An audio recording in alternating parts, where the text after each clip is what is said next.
77度のにゃらびてにゃくにゃくいにゃにゃくにゃにゃはんにゃにゃじゃいにゃんにゃくにゃらべてにゃがにゃが。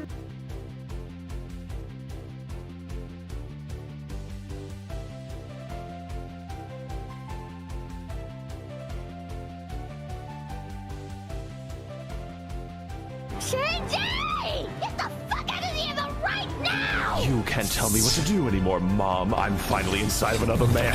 Shinji, what the fuck? I am the all-knowing God.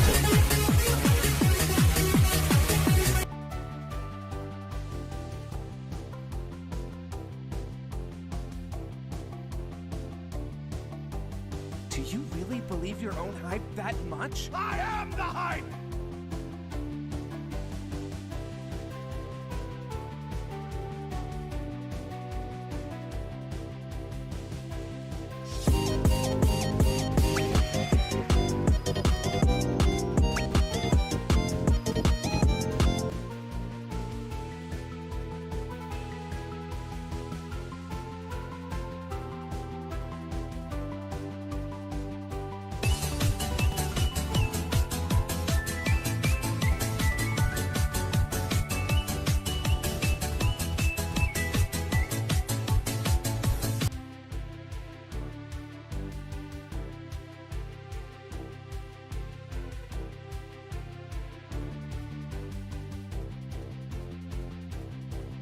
According to the judgment of the Oratrice Mécanique d'Analyse Cardinale, we now turn to the Oratrice Mécanique d'Analyse Cardinale. According to the judgment of the Oratrice Mécanique d'Analyse Cardinale, the judgment of the Oratrice Mécanique d'Analyse Cardinale.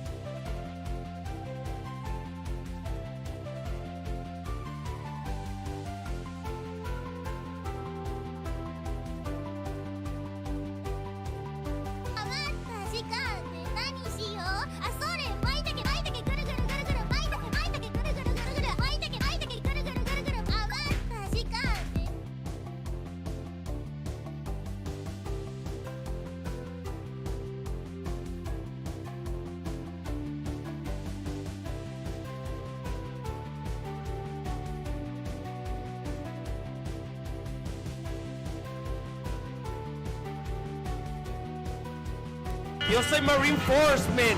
Soy de ROTC. I am the good guy, man. I train for my life. Yeah, you know.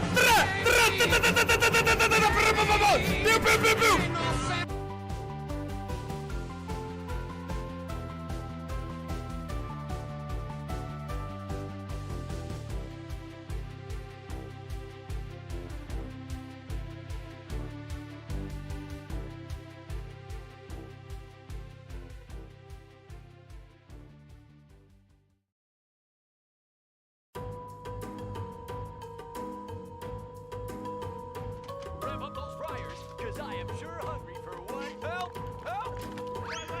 Can't you see we're close?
cat. We're moving now.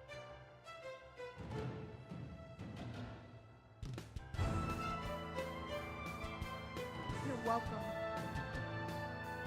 Bitch.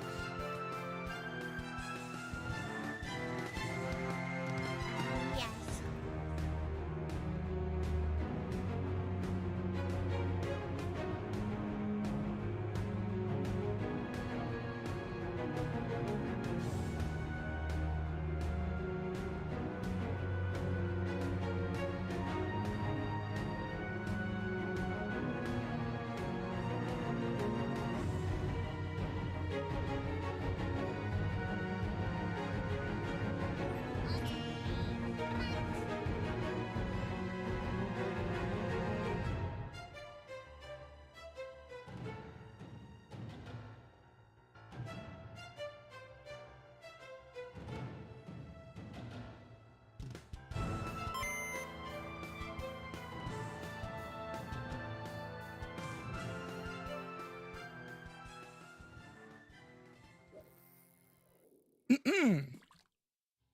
I hope that everything goes well and nothing explodes. And why are the notifications replaying again?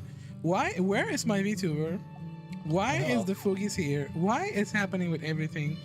Oh my Josh. Hold up. My usual Fugi. No! This isn't how it's supposed to go.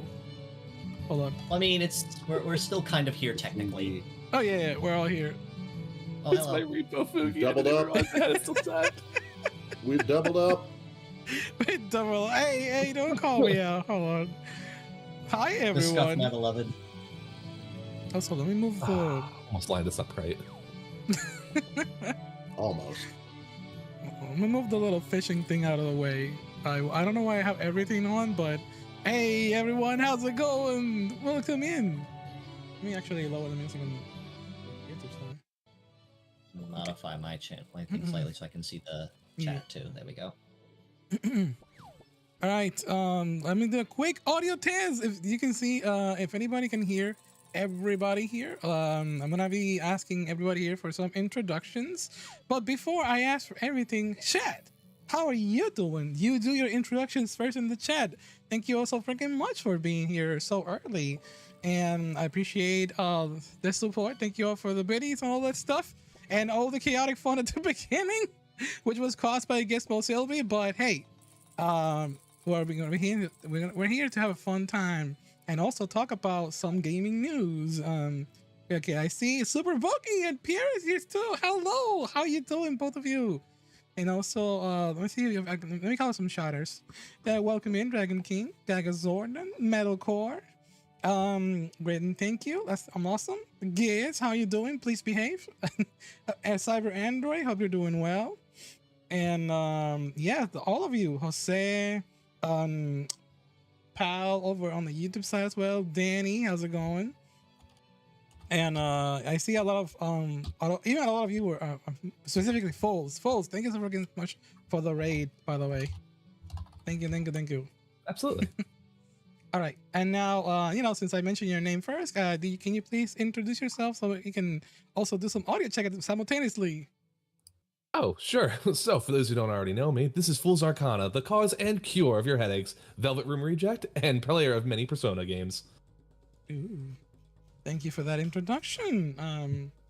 And let me control your audio here. How was the chat? Can you hear Foles very well? Mostly because 98%. Oh, the cost. Excuse me. Are they calling you out already? That early? Apparently. Apparently. Also, okay. So Cora, please introduce yourself as well. All right. Well, first of all, Sane, thank you so much for having me on with you once again. For those that are unaware, my name is Kura Isagami, your resident tinkerer and Metarotter of the Metarots News Network, where you find any and all information regarding our favorite pet fighting robots over on YouTube. Glad to be here. I guess. That was quite an introduction. You have a very big resume, and also you have a lot of history with me on streams. It may be the first time we collabing with Fools, but not with you, correct? So I hope that a lot of people find it great to see a familiar face on the channel once again. And it's great to be here once again. Thank you for inviting me, Sane. Hell yes. And I also spot a little metal bee in your shoulder. Yep. Super I cute. decided I was gonna have some fun with it. please keep it there. It's amazing. And now last but certainly not least, please, Medi, please introduce yourself. Thank you, Sane. It is a pleasure to be here for the first time. For those of you who don't know me, I am Medica Android, lover of mecha series of all kinds, from your Mazingers to your G-Quuxes. If it's got robots in it, I'll probably at least give it a try. Heck yes. I also really like card games. And by the way, I also heard some misinformation. You said it's the first time in this channel, which is absolutely false because we have collab before. We have done it. I actually, there was one time where you invited me to a game. I think it was Jackbox. Oh, and right, I had you here. Jackbox. You forgot. It's been a very long time, like a year. I don't have enough RAM. I need to download more. Fair. That's fair. But Fools, it's also a big pleasure to have you here for the first time. I know that this isn't Mario Party, how I promised. But Well, it's great to have you here. Mario Party may be a subject of conversation, so I mean, it's the next best thing. You know what? That's actually very true. Very true. Like beyond true, actually, because I'm super excited for all the gaming news that happened this weekend. I was not expecting the bombshell of information that happened on the yesterday. Oh, it was. I don't think any of us were. I kind of figured since they were going to drop, I mean, we already kind of knew they were going to talk about, the topic of interest at some point anyway, but I don't think they were kind of expecting just how much they were going to drop in the span of an hour. Like, I was sitting there having to pause like every 20, 30 seconds just to write down notes, and I'm like, stop, I'm not ready yet. Luckily, it looks like you may have had a moment to have a reprieve when the streams crashed. Wait, what? Didn't the Direct have a audio glitch or something like that? Oh, wait, you said... I thought you meant my stream. No. I'm talking about he's writing notes during the stream. It's like the Direct definitely hit some scuff for you to catch up on your note taking. Oh yeah. Well, I had to catch it after I got home that day, so apparently I got lucky and missed all that. Okay, no, Glorious. Actually, you're right on that. So what happened? I remember because I was recording the damn thing. I was streaming it, reacting to the Nintendo Direct, and like almost like 75% of the way through the Direct, it just froze, and the audio was still like being listened to. So what I did was that I changed to the UK version. I imagine that was fun. It was both. It was for both feeds for Nintendo of America. It was both on their YouTube and their Twitch side. It just all came crashing down. Ooh, wait, there were probably streaming too on many Twitch. people trying to tune in. Yeah, and in fact, I'm surprised you didn't know that. I mean, actually, it's usually better to watch it on Twitch, at least in my opinion, because it seems like when Nintendo of America streams, the Twitch side of it is at least a few seconds ahead. So, yeah, it's a little more in tune with what's happening at that time. Okay, it's good to keep in mind. Makes sense. What about you, Maddie? Did you see the Direct? I skimmed it. You skimmed it. But you at least are aware about all the things going on social media, buzzing right now with the news. Are you looking forward to it, by the way? I want to, but I also know I'm going to be waiting years before I can actually have one. Ooh. Well, a year at least. There's no way I can get this thing for its current price. Oh yeah, that's actually one of the main topics when it comes to the Direct, but I'm going to reserve that for a little bit later before we dive into this, since this is the beginning of the stream. Before we dive into the topics, I want to go a little bit over all the things that we're going to be discussing today, because this is kind of a different vibe that I usually go to on my streams. If some people may notice that my Tangia is not active, I have some guests over here, not just one, which I usually do a VTuber chat. This is a 4-show talk show. I've been wanting to do something like this for quite a while, just so that I can collectively invite a lot of amazing people that I met across the internet, and you people are pretty much the first one. Surprise! I wanted to do like a well, it's always a treat to be with you on your channel, Sane. So I do appreciate being invited. Oh, thank you. Okay, so aside from doing like a talk about gaming, so these streams maybe about whatever seems most topical. Of course, the topic of interest, it is going to be a variety of things related to gaming. So I wanted to hyper focus on a game that we all collectively tried out over the last week, which is called Glitch Fairy. And with that said, right now at this very moment on the background, you have all been listening to the background OST about it. In fact, we also have, it seems like we are very honored to have the devs of the game are in the chat. If one of the mods can give a shout out to Pierre, that would be really appreciated.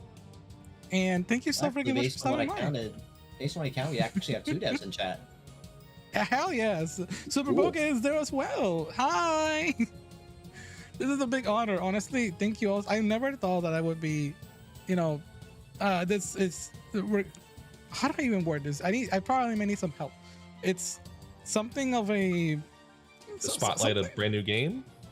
Exactly. I mean, yeah, that is close to what I'm feeling right now. It's like, I've always wanted to do something like this and give it a try. I already have, because I've been known like as a VTuber who does like different kinds of talk shows and all that stuff. But talking about in kind of like in a podcasty kind of way to give our collected thoughts about different topics, and also not just that, but having the honor of some of the creators of a media that we all enjoy. It's also like, oh, that's kind of all put together is amazing. But not only is that all amazing, all of you have been really amazing towards me. And I'm not just talking about the chat, I'm also talking about the guests specifically. You all have been super incredible in my VTuber journey. So thank you all for inviting me to whatever activity we got going on, being interested in my content in general. And because I know that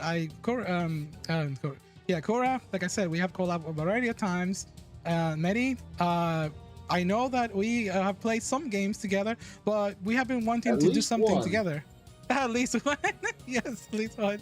We've been trying, because it's just times are really complicated. And Fools, like I said, this isn't Mario Party, but welcome aboard this special stream. Hell yes. Is this the same couch? Hey, yo, excuse me. It's not that kind of meme. It's not that situation, Neeps. Anyways, aside from that, okay, let's get this party started. What it's gonna be, okay. I'm actually gonna take the notes you took from me. You took for us, actually, Cora, just so I can start with an icebreaker. Yeah, I think I kind of overdid it on the notes, but I like to be detailed in things. So I was sitting there, like I said, every 20 seconds when they announce something new or a new feature, I'm like, stop, I can't type that fast. So I was like, the first hour and a half when I got home that day, I went and skipped the direct, and basically like just anything of importance, I just wrote it down. Yeah. Well, aside, okay, I have the notes in here. Before I start like deep diving into it, another important topic, and this is like the title, like the big zinger of the post that I made on Twitter. I said, and I want you all to honestly answer the following question. I'm talking to people in the chat and people on the guest over here. So here's my question for the day. Are indie games the future of gaming with the rise of price in games? I'm gonna let anyone here decide if you want to go first and see what they have to say about that. Okay. Probably, like, not just as the future, but not just indie games specifically, but pretty much anyone pricing under $80 is now a significant advantage if Nintendo's main published titles are going to be 80. Mm-hmm. And then, like, say you have Street Fighter 6 over here for the Switch 2 for $60 with all the DLC and all the characters. Which is the more enticing purchase in this case? Yeah, that's very true. It's ultimately going to be a very big question as far as pricing is concerned, and especially with who's involved. Like, if it's obviously going to be an in-house dev like Nintendo, of course they're going to have a little control on pricing, but of course that doesn't really help the common gamer that may or may not be able to afford, a $70, $80 game. Because originally, if you look at game prices, say from like 3-4 years ago, 60 was your standard price, 90 if there was a really big one with some DLC with it. So I honestly think that the rising prices would contribute to a lot of grassroots, homegrown studios, indie studios, making their own titles or going on their own because they want to make their games available. And if they submit their game to another dev, such as say Nintendo or Sony, they don't really have a lot of say in pricing. Also, I think I have VTube Studio locked up. Might possibly. Snap. Yeah, maybe, Nope. maybe. What about you fools? You have any input on the question? Honestly, it's just there's been a lot of growth when it came to a lot of indie games, and the fact that we're seeing the price the way it is now, it's staggering. I mean, one day I think I can buy Dead or Alive 6 and pay $2,000 for all its DLC, but Holy then we smokes. get the glitch fairy, which, by the way, folks, $10 on Steam and well within the worth its price. Oh, 100%. You can find, yeah, absolutely. Like, that's not asking for a lot, and you're getting your money's worth. Yeah. I think it's a really huge thing for indie titles, and I think, if anything, this is kind of going to embolden a lot of the indie creators too. Like, if they're not going to be able to get their fix with the new Nintendo Switch for $450 at base, well, they're definitely going to be able to find it elsewhere. Oh, 100%. I mean, I was reading an article earlier this afternoon actually talking about the pricing now that people are having a chance to kind of wind down from the direct hype and everything like that. And like you said, it's a really pricey item up there, especially at like the $449 retail, and then like almost $500 if you want it with Mario Kart. And I understand, you know, with everything that they highlighted the Switch 2's offering, you know, it's kind of justified to bump the price a little bit, but making it a very consistent thing in contrast to a lot of indie studios, which can provide something a little more endearing, a little more, oh, what's the word?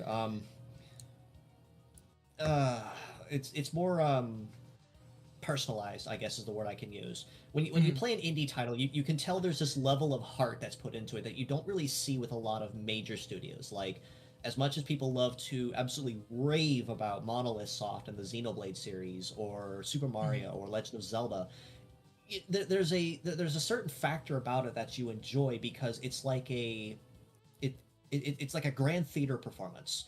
But then if you take a look at an indie game, which is coming from a very small company or people that are just, you know, fresh in the business, it feels much more personal, like a kind of like your own neighborhood neighborhood theater kind of thing. It's much more personal because there's much more heart in it. Yeah, no, that seems about right, honestly.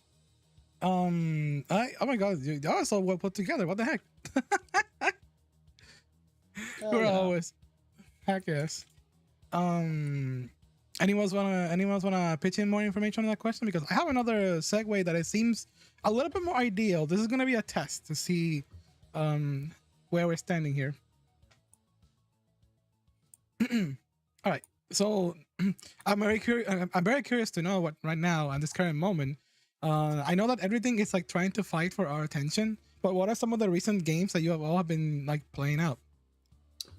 Battlecore Robots, 100%. Battlecore Robots? Yeah, it's indie game custom robo. I've interviewed the devs. They just launched a Patreon where you get access to exclusive demo builds. It's shaping up to be a pretty interesting game. Oh yeah, I remember hearing clips about that one. I think the other one I heard was that's been up and coming, similar to that, is Mecha Break, I think it's called. Mecha Break. Yeah, unfortunately, it's a fun shooter, but apparently in the most recent beta, they used AI generated voices as opposed to actors. Even if it's a temporary thing, that's not a good look. Yeah, especially with the current trend on how people look at it. Yeah, I definitely can. I can definitely see that being a really big, really big hard point. That bites. A shame too, because it actually did play really, really well.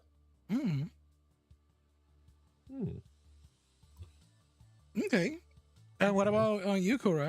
What have you been playing out right now? Well, most of my time as far as new games are concerned, aside from my usual dailies for Metarot and everything, and keeping up to date with that, is obviously one of the reasons we're all here is the Glitch Fairy. I had the honor of being able to play that a couple days ago and stayed on it. Honestly, yeah. I know we're going to talk about it a whole bunch later, but just to kind of preface my thoughts on it, it's one of those things where like I started playing and then like 3 hours passed and I didn't even realize it. So it's just that enjoyable because there's just so many charming little elements that were put in it.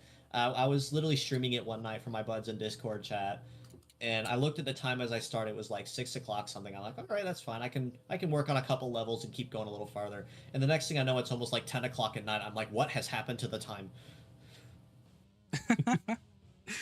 Pierre in the chat was saying, thank you. I was so hyped to see your review. Hell yeah. Yes, it was a very good game. Much like Fool said, it's absolutely worth the money. Definitely recommend going to get. Right. And what about Fools? I know that I've been to a handful of your streams, and I know the one that you may mention, but go ahead and answer you can answer this one. Oh, but what the recent games I'm playing? Yes, We've been playing, besides Danganronpa, Metaphor, Repo. Repo's Repo's a good one. And I'm looking forward to finishing Repo. Fairy. Repo can Repo be considered an indie game, or because I remember that was like a debate.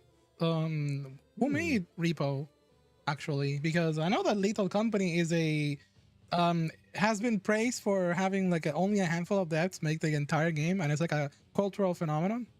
Honestly, because Lethal Company has been stuck around for the longest time, and it's obviously been an inspiration for these kinds of games. So the good thing you mentioned Repo, honestly. I'm looking at it right now. I was just taking a peek through its game stuff. It doesn't have the indie tag, but it was developed by Semiwork and published. Okay, that's what I'm looking at too. Yeah, they don't have the indie tag attached to it. Okay, I mean, it's interesting. Interesting. That's that one of those. I'm often confused with like what constitutes as an indie game these days, because if you tell me something like Way Forward, is the entire Way Forward Studios, the people who made Shantae, consider an indie developer? That's a good question at this point. I mean, if Also, we're gonna consider that, then I'd like to compound it with this point is Yacht Club Games, who developed Shovel Knight. Yeah. So that also be considered indie under that same argument? I generally consider if you need to crowdfund a game, it's probably an indie game. Yeah. Upper indie, triple B, actually, for scaling, power scaling studios. Actually, Fools, I think you're onto something though. Is you mentioned crowdfunding, and I think that's a really poignant element as far as what indie is concerned, because as most other game studios, they get funding. They have investors, that fund a lot of their studios and their developments. So they have a lot of money coming in that's able to help them develop and purchase everything they need quickly. With crowdfunding, though, it's entirely reliant on if people like the concept. So if they find it's something that people really adore, they could get crowdfunded in like a week, and that gives them more than enough funds to keep going. In fact, perfect example. Just going to segue it here briefly. You guys know who Alan Becker is, right? The name sounds familiar. Also, I'm going to get from VTube Studio and try to reconnect. I have been static for far too long. Yeah, do that. He does the Animation Versus series on YouTube. Fantastic, by the way. But he just recently teased a new fighting game that he's working on as a on a crowdfunding Kickstarter. Oh yeah, the Stickman fighting thing. I saw that around. Exactly. Yep. And I was reading within like 5 hours, it got 300 or 400% funded. Jesus, that's 300. That's like the amount plus 3 times. Wow. Times 3 times 3. Do with that money? Yeah, it was like it was like super funded, like completely funded in a matter of hours. Like I remember when the first post about it went up saying it's on Kickstarter, and then like 3 hours later, I see an alert on my feeds as well saying thank you so much, it's completely funded. I'm like, wait, what? It's not even a day. Well, goddamn. Yeah, when you have that kind of reputation, it's like I think power. But I think Fools really hit it on the head though with with it being crowdfunded like that, because it puts the control in the players' hands. And if they want to see something rise, then it inspires the devs to want to do better because they realize people want to see this. Okay. I'll come back. Okay. Well, yeah, no, that's incredible. It froze Interesting. immediately. It's interesting, but Oh, that's yeah, not right. crowdfunding is a No, there we big go. portion. There we go. Crowdfunding, but I mean, when you consider just the definition, by definition, as an independent game, it has to be developed by a small, what generally starts with a small studio, right? And Right. again, it's without the financial support of a larger Right. publisher. So I mean, yeah, I would still argue that No, Shantae, like- especially with its beginnings, it absolutely. I'm sure at this point it's very much been promoted and with its publishments on Xbox, on Steam, on Nintendo consoles. Okay. I would argue that as well, and a lot of people would argue, you know, Shovel Knight and Shantae were probably like the current, anyway, among the kings and queens of indie because of, you know, their history and how far they've come, and they certainly serve as a great inspiration, I guess I can call it, and goalpost for a lot of these smaller indie companies. Shovel Knight definitely knew what they were doing with their promotion, because if I'm not mistaken, they reached their stretch goal the moment after. I think they gave the code, or like for the demo, to Game Grumps. After Game Grumps was able to promote it, it was immediately funded. You know, Oh, snap. that's a good point. Like, one of the best ways to get the word out about an indie game is find a popular content creator and give them a copy. And if it's a good game, if you're on something, word of mouth will do the rest. Oh yeah. In May. Pierre mentioned in the chat as well, Meat Boy, Isaac, and Castle Crashers. All really good. That's all true, really good that's titles true. as well. Here, Castle Cross is all I think All is right, Newgrounds. FNAF was indie. Samless. God, that's know- weird to think about. You can't talk about these fundings and projects without. I'm just gonna drop it right there, just so I can see everyone's reactions. I don't want to focus on the negativity, but you know, it has to be said. You know, I sometimes I gotta be the one to put it in there. Not every project is a crazy project like that experience, because we also have something like Mighty Number 9 on the table. You know, I was braced for Oh this. boy. Mainly when I was thinking, man, and why isn't there any indie Mega Man? Oh, right. Yeah, I think there's kind of a reason for that. I think people are kind of scared too right now. Which is a shame, because it's a great formula, and all you got to do is make a solid platformer, and you know, maybe not mock your fan base. It was Yeah. just a lot of good ideas. It was exactly what people wanted, but there was a lot of just disagreements in terms of what was in the development side of things. And if I'm not mistaken, they didn't really inform the backers very well. Yeah, And that, then I think heard it that came one out really crashed. The guy responsible wasn't actually that involved in the level design of Mega Man games. Wasn't he like the musician or something? Looks like there was another Yeah, I one think mentioned so. here I'm looking at is Lucas Carvel said Azure Striker Gunvolt. I forgot about that title. I remember seeing it in I forgot- passing. I thought about that, but I didn't actually know what it was, so I couldn't confirm or deny if it was Mega Man. Yeah, I'm showcasing for those of you watching and not listening only. I am putting on the screen right now the project by Alan Becker, and because I want everyone to have like a as soon as I saw it, because you told me Alan Becker and I couldn't remember the name, Yep. but as soon as Yep. I He saw was the good. stick figures, it's like, oh, it's Yep. this person. Yep, I've this seen guy. this way too many times. Correct. Oh yeah, see there we go. You can see it on the second row. Animated versus 375,000 animation. funded in 24 hours. Holy smoke!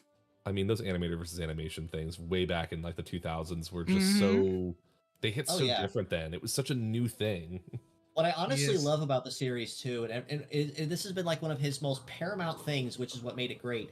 Not a single word of dialogue is spoken in any of the videos, yet it conveys so much more of a story than you'd even think of initially. Like, it started as just a really simple little, you know, animator versus animation thing, which is a really cute concept, Yeah. but he's taken it so far into its own thing that, yeah, you know, it's a simple stick man on an animation, yeah, but people recognize this one. Like, you could just have to take one look at it and know exactly who it came from, and it's just amazing how far he's taken it.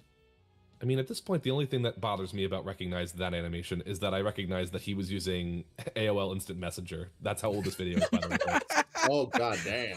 What is? It's a good thing my model yeah. has the silver hair. You can't tell if I grew another gray hair. What is AOL? I never grew up with that. Actually, no. I had did. an AOL mouse pad gifted to me by my parents something about Gateway. Oh, it's The all memories, right. they're Oh my distant, gosh. faded from a I can time start before hearing. time. My brain just started hearing this now. I'm not that old. Thankfully, I predate dial-up at least. Not predate, post-date. I do. Dial-up predates you. I am. Yes, thank you. I got you. Words, elusive things. Oh my goodness. Well, yeah. Sam, are we allowed to swear? I Yeah. need to know how accurately I can describe words. I think I have Gutters, a if we friend can that gift Sane 20 gifted subs, there will be a dial-up live stream. I mean, that's already practically like a lot of my streams in a nutshell with all this stuff going on. Yeah. It's like, you don't need to scuff me, I scuff myself. This is fair. how'd that old JoJo meme go? You may have outsmarted me, but I outsmarted your outsmarting. That's great.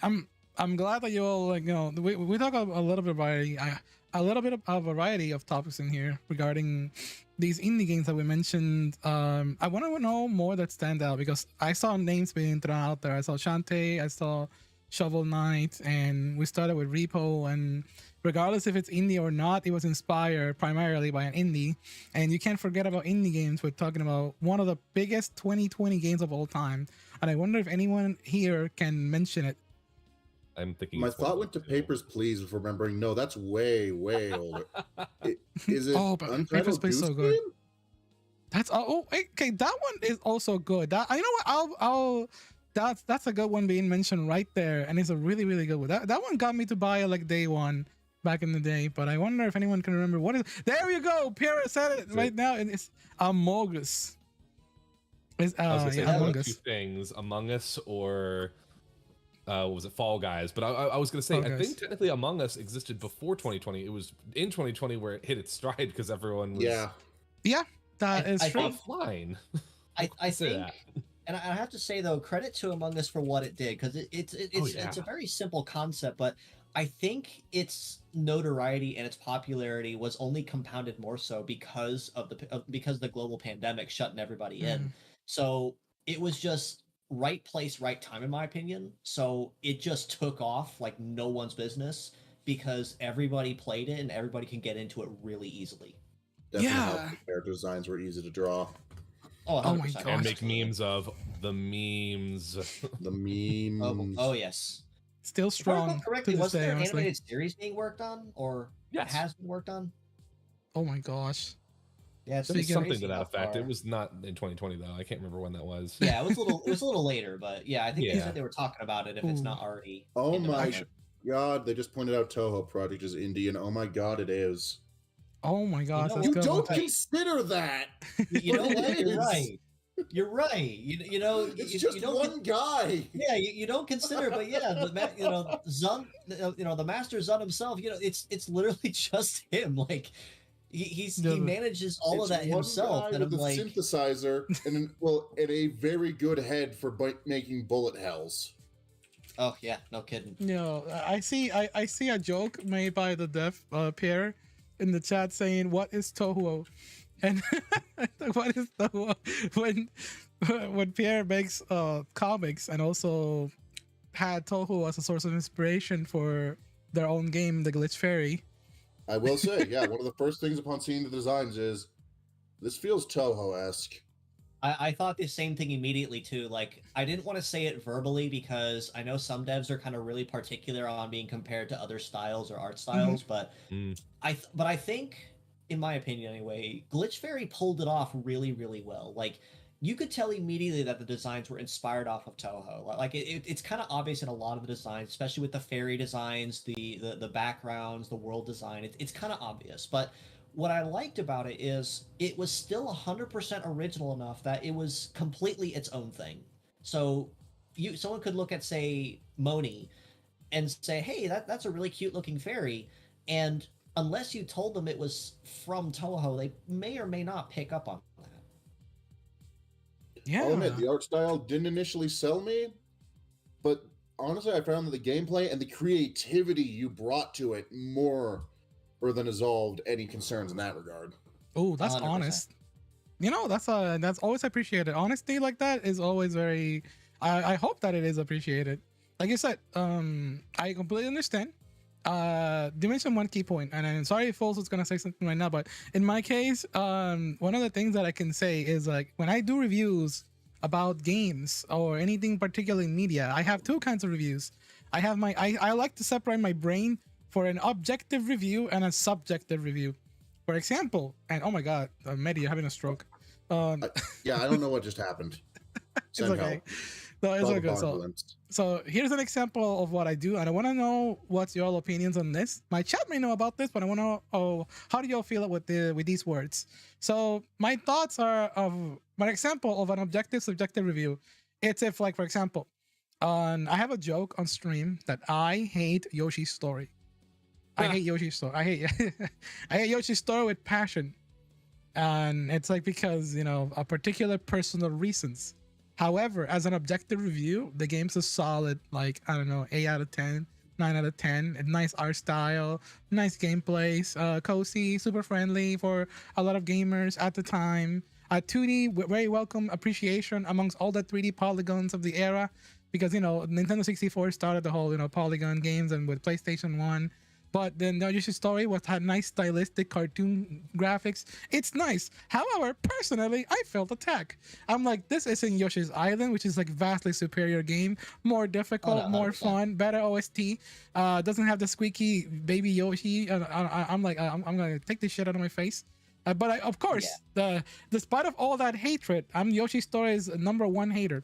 But despite of all that, critically talking, this is one good game. And it did something for, Yoshi fans, because it brought the cuteness and it made Yoshi like a bigger mascot than what he was instead of a background character. And now it's it's solidified the Yoshi we actually know in these days, which is crazy. Yeah. The one that commits tax fraud. Indeed.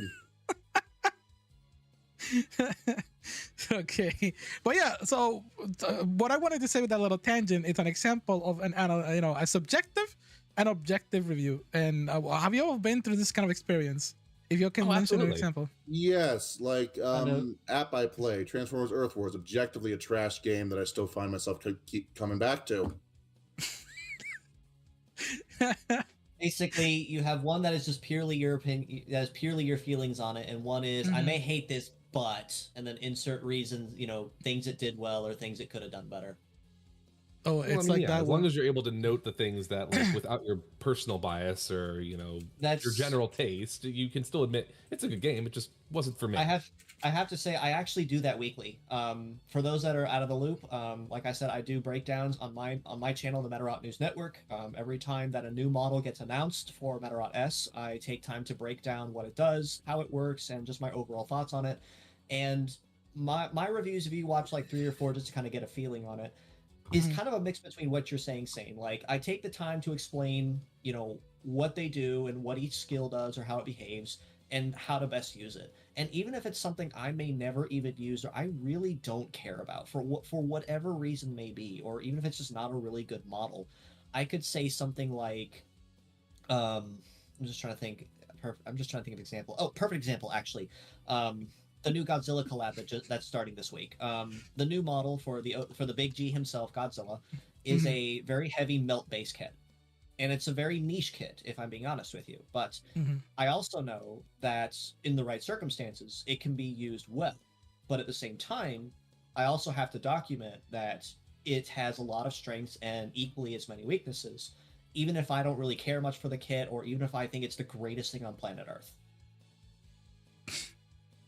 Oh gosh, no, that's you said like, oh my gosh, I was suddenly reminded of this one particular meme that I dropped in Video Studio. I wonder if it's loaded on your site already. Oh, I see it on. Oh, I see it. Yeah. Overlay. I hate this game. 5,000 hours played.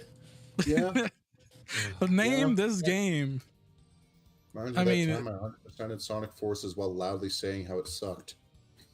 you play a little bit. This game sucks. I need to play it all. Oh. I needed to be very, very well informed in explaining why this game is bad. This is me with Genshin Impact. I have to play it all the way through just to understand why I hate it so bad. Penword, Please, Azure, yes. Yu-Gi-Oh! Master Duel, 100%. I run Wait, a what? Dolce deck. I hate Master format. You don't like Yu-Gi-Oh! Master Duel? No, Rush Duels for life.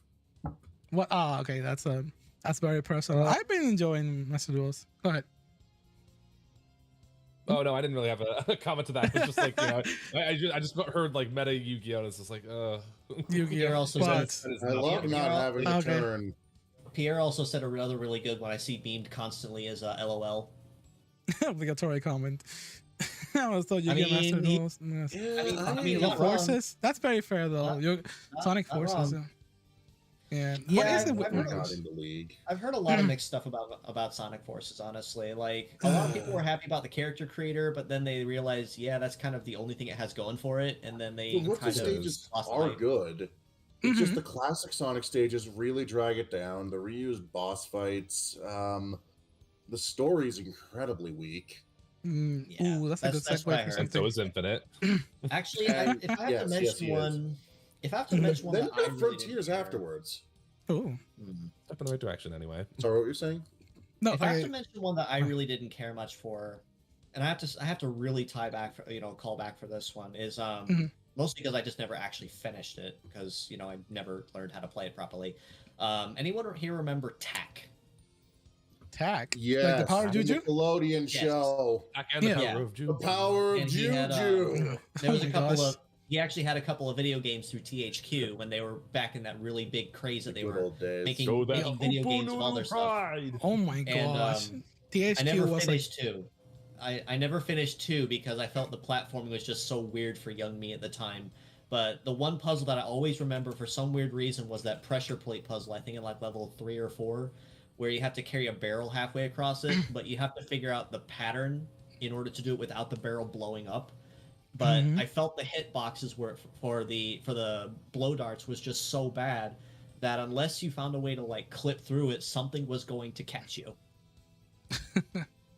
oh my gosh. We're going back to the topic. I also want to continue talking about the glitch fairy for a minute, but you mentioned you dropped THQ, and my brain suddenly thought how much slop THQ put on the table, because they were like, to everything that I saw the logo, I compared it not with like anything negative like LA Gen back in the Nintendo era, but it's the fact that these people just like grab a franchise and just I It don't was know, a just very like quick cash. It was designed to be a cash grab. Yeah. Like they That's obviously true. They picked got up. us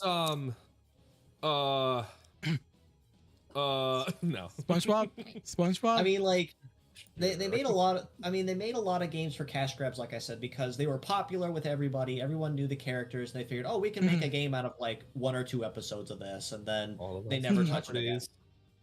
Oh my gosh. Yeah. But somebody mentioned here something about that the story on Sonic Forces, I think it was Medi. The story on Sonic Yeah. Forces wasn't Oh, that it's not good. It's not. So it's not good. No. So It's not like the character writing's very lackluster. The use of the retro, of the Classic callback Sonic doesn't characters, really have a significance. Chaos especially. It's been discussed Okay. to death how badly Chaos was put in the game. oh And gosh. then you Which it get, wasn't you even get the the real him. Frontiers, which felt a bit like a tech demo, but by God, the character writing was on point.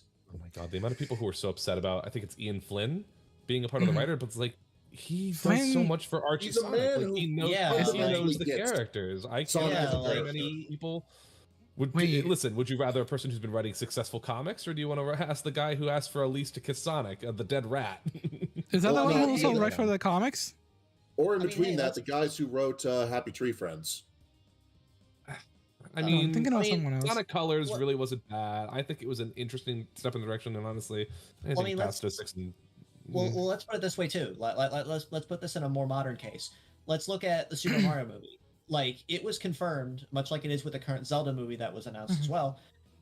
Shigeru Miyamoto is very heavily involved with the writing and the development of it. He was very much so involved with the Mario movie, and he also confirmed he's very much so involved with the Zelda movie, which is why I'm open. I'm anticipating to see a trailer for it before I pass judgment. But because he was involved, because Mario and Zelda are Miyamoto's babies, that's why they came out so good, because he was in charge of it the whole time. He knows the characters, Hell yes. he knows the story, he knows the world.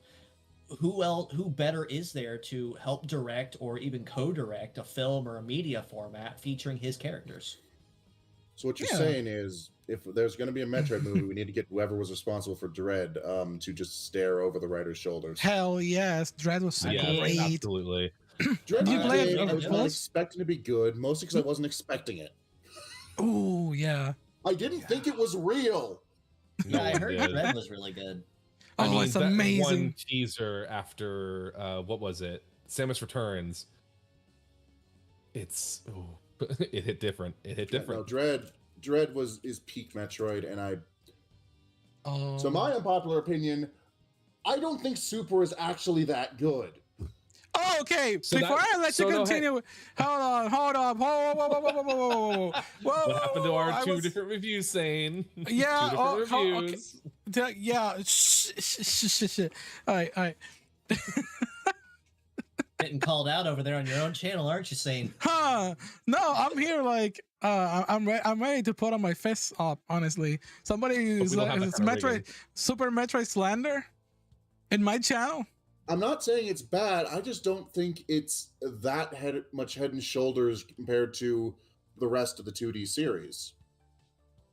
But you can't deny that the rest of the 2D series wouldn't be as good as it was if it weren't for Super Metroid's influence. True, but I feel that Dread is the best of them. Like the Oh no, I'm flow, not going to the disagree with way that. I would everything still say that moves. Dread is probably the best. I'm but about to I would snap. say that it wouldn't be the way it Chad, is. if hold it me. weren't I'm for the about to choke a success bit of here. Metroid. I'm about to drop Joke's on character you, from I you. don't have lungs! I think there's a I Touch think there's these a good hands, not with this rigging. I think Gosh, this damn is, it. I think it's probably a good thing that that we're on two different sides of the screen over here then. Yeah, I'm within swinging range here. Careful. Okay. You know what? Okay. I Okay. was Fair. gonna Fair. say, Super Go Metroid, ahead. I won't deny, is a fantastic game. The only reason why I don't consider it higher in terms of like my, I guess, like top Metroid games is because there's a few things that are just antiquated about it. Namely, its controls. Like, just imagine alone. Like, just bear with me. The GBA games, we had just a simple press of a button to swap and toggle between missiles. Like, that's streamlined. But again, I'm understanding, softer on Super Metroid because that was the the experimental phase. They figured it out by then, and it became so much better after that game. It was already good on its own, and think about how much better the series went afterwards. Like it's a landmark game to me. It's a landmark game. The same way that Ocarina of Time made a transition into the 3D, and very well, we all might add, I'm sure. 100%. Like it's a founding step. Yeah. Okay, Yeah, actually, fair. that's actually the exact argument that I have with a lot of friends with with Breath of the Wild. Is personally, I enjoyed Breath of the Wild when it came out, and even after all the initial hype died down, and I finished and I was done playing it, I could still go back and appreciate what Breath of the Wild did great. And while it wasn't, I'm not going to say it didn't have the greatest story on planet Earth, but what I can appreciate about it, kind of tying back into Sane's point on objective and subjective reviews. Its story may not have been 100% there, but what it did really, really good is breaking molds. It didn't set itself up to be the greatest Zelda title of all time, but it set the stage by trying new things out and opening the stage for Tears of the Kingdom to come behind it with what Breath of the Wild did well and modify what it didn't do well. And the other interesting thing is, a lot of people I've talked to actually say they prefer Breath to Tears. I'm one of them. You're one of them. I would use the same argument actually for Pokemon, for Sword and Shield. A lot of people like to harp on it because it had the really bad textures or whatever, and a lot of people say that's open world was kind of a mockery. But the way I'm looking at it is Sword and Shield. Well, I'm also slightly biased because I kind of You may like be the aesthetic talking about of Scarlet Violet. The textures in Scarlet Violet are the ones that are people like talking about. Hey, this realistic thing. I'm sorry for interrupting. Right. But I I am Invisible Pokemon number Mobile. one's hater and lover at the same time. So after all, Right. But I mean, like the fun with I had Sword- with Scarlet was just pushing back against it till it broke before I even got into the classroom. Oh yeah, but I mean, like with Sword and Shield, it advertised itself having the wild area. The first ever instance in a game that had wild Pokemon that you could basically explore and encounter at will, or even run away from if you didn't feel like fighting. And a lot of people, they played it at first, they thought it was really fun, and then, the subjective reviews came in and said, yeah, well, it's kind of clunky, it felt half-baked in spots, a couple of glitches, and a lot of people would say, no, it honestly really wasn't all that good if you look back on it, and that's fine. But you also have to agree on the fact that it did set the stage and the precedent for Scarlet and Violet, or at least the concept thereof, to pick up where Sword and Shield left off with the wild area and turn it into a fully open world experience. So in that argument, you could use Sword and Shield as a working proof of concept that Scarlet and Violet was designed to build on later. For sure. And I mean, as you said before, it was a big founding step. And if you don't like Sword and Shield, I mean, who are we to tell you that that's wrong? But I mean, you can't deny two major factors came from Sword and Shield. The "Oh no, she's Scottish" meme. Oh yeah. And the greatest cutscene in all of Pokemon, and it was the Dark Giant type gym leader Piers' introduction with his no voice acting singing. Okay. He's okay. See, I'm about to get hater Hamo here. Okay, hold on, because this whole thing about you mentioned Korra. You mentioned like the Pokemon Sword and Shield was a stepping stone for like whatever the hell Scarlet Violet did. While I do appreciate the gameplay. Go ahead. What it was supposed to do anyway. What it was supposed to do. The thing is about yes, it is a fun game. Like objectively speaking, Scarlet Violet and both Sword and Shield. To me, I found it like a fun game. Not the best game in the world, but it's a fun game. I wouldn't put these two games in like the top 10 Pokemon games of all time, regardless of that. No, not at all. No, however, Ranger's right there. I feel like Ranger. I wouldn't put him. I wouldn't put him in top 10 at all, but. I'm just saying because I'm a very analytical person, so I like looking at mechanics and I like seeing features and how they perform. So to me, the way I understood, Sword and Shield, Scarlet Violet, Breath of the Wild, Tears of the Kingdom, isn't necessarily the whole package unto itself. Well, granted, I did at first, yes, but I also looked at it subjectively. So like, what did, in the case of Pokemon, what did Sword and Shield do right? They introduced the concept of the wild area where you could fully explore, you could go basically anywhere, and you were strongly encouraged out of areas if you weren't leveled for it. Andrew's right. I'm about to explode. And it gave you the freedom to go anywhere you want without being linear. And then mechanically, that was expounded upon in Scarlet Violet, so it was fully open world. Now, do I think they perfected it? No chance. It was still so riddled with bugs. It was half baked when they released it. I 100% agree. They have no excuse to be that half baked. That's they got no excuse. I understand. Look, we have game devs in the channel. I have friends in VTuber sphere, outside the VTuber spheres that are game dev. I understand this art and all this stuff takes a long time. But when it comes to Pokemon, how many times are we gonna give them the whole like, oh yeah, they were just looking for the next game kind of thing, and they still half baked it? It's like that is inexcusable at this point. You're like a 30-year-old franchise. What the fuck? I 100% agree with that too. Yeah. The way I see it, and I think you set it up right, like it's setting the stage and setting, the staircase of like leading upwards. Sometimes they fall down the stairs, and who knows they better don't than need to set up a stage. They already have a stage. What's the setting? And that's where my biggest issue with Pokemon lies, though. They have the funds. They have the funds to make something truly spectacular. But it seems like they're constantly pressuring themselves to have something developing studio is still growing. Yeah, no, it's literally the #1 biggest franchise in the world. I know that not all the funds go to the gaming devs, because I'm talking there. Every time that gets said, it's about collective thing, but they have no excuse. It's like well, that's what I'm saying though. Like at this point they really don't, but they're pressuring. They need to have some sort of game every year. But if they really just held back, they could make something that looks, sounds, and plays incredible. They have the funds. We know they have the funds. I just bought another set of 10 packs on the pocket game. They have more of my money. I've heard that, and this is just discussion in passing on it, but I've heard that supposedly, it was a recent decision as well from Game Freak that said they're going to start slowing down game production to making better quality. That's great, but I think I remember reading an article a while back. I think it was from former. I think this place interviewed former Game Freak work developers, and said that it may not necessarily be, you know, the fact that we absolutely must, you know, want to pump out something every year and a half, 2 years. It's more like they were forced to, based on their own words. So because they had such a strict timetable, that they were basically ordered from higher ups at Game Freak specifically here, just to specify. It was more the upper management's decision to want to pump things out super quick, and that's just what I've heard down the grapevine anyway. So let's add numbers to the mix. I just took a second to compare.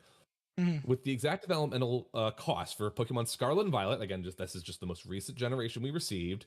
It's a similar budget to around Sword and Shield, which was about approximately, this is just a breakdown, this is a quick Google search, like don't quote me, about $24 million.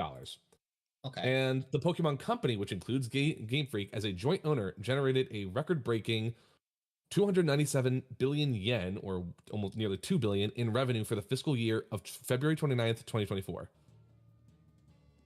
That's $2 billion in net revenue, and 24 million just for Scarlet or Sword and Shield.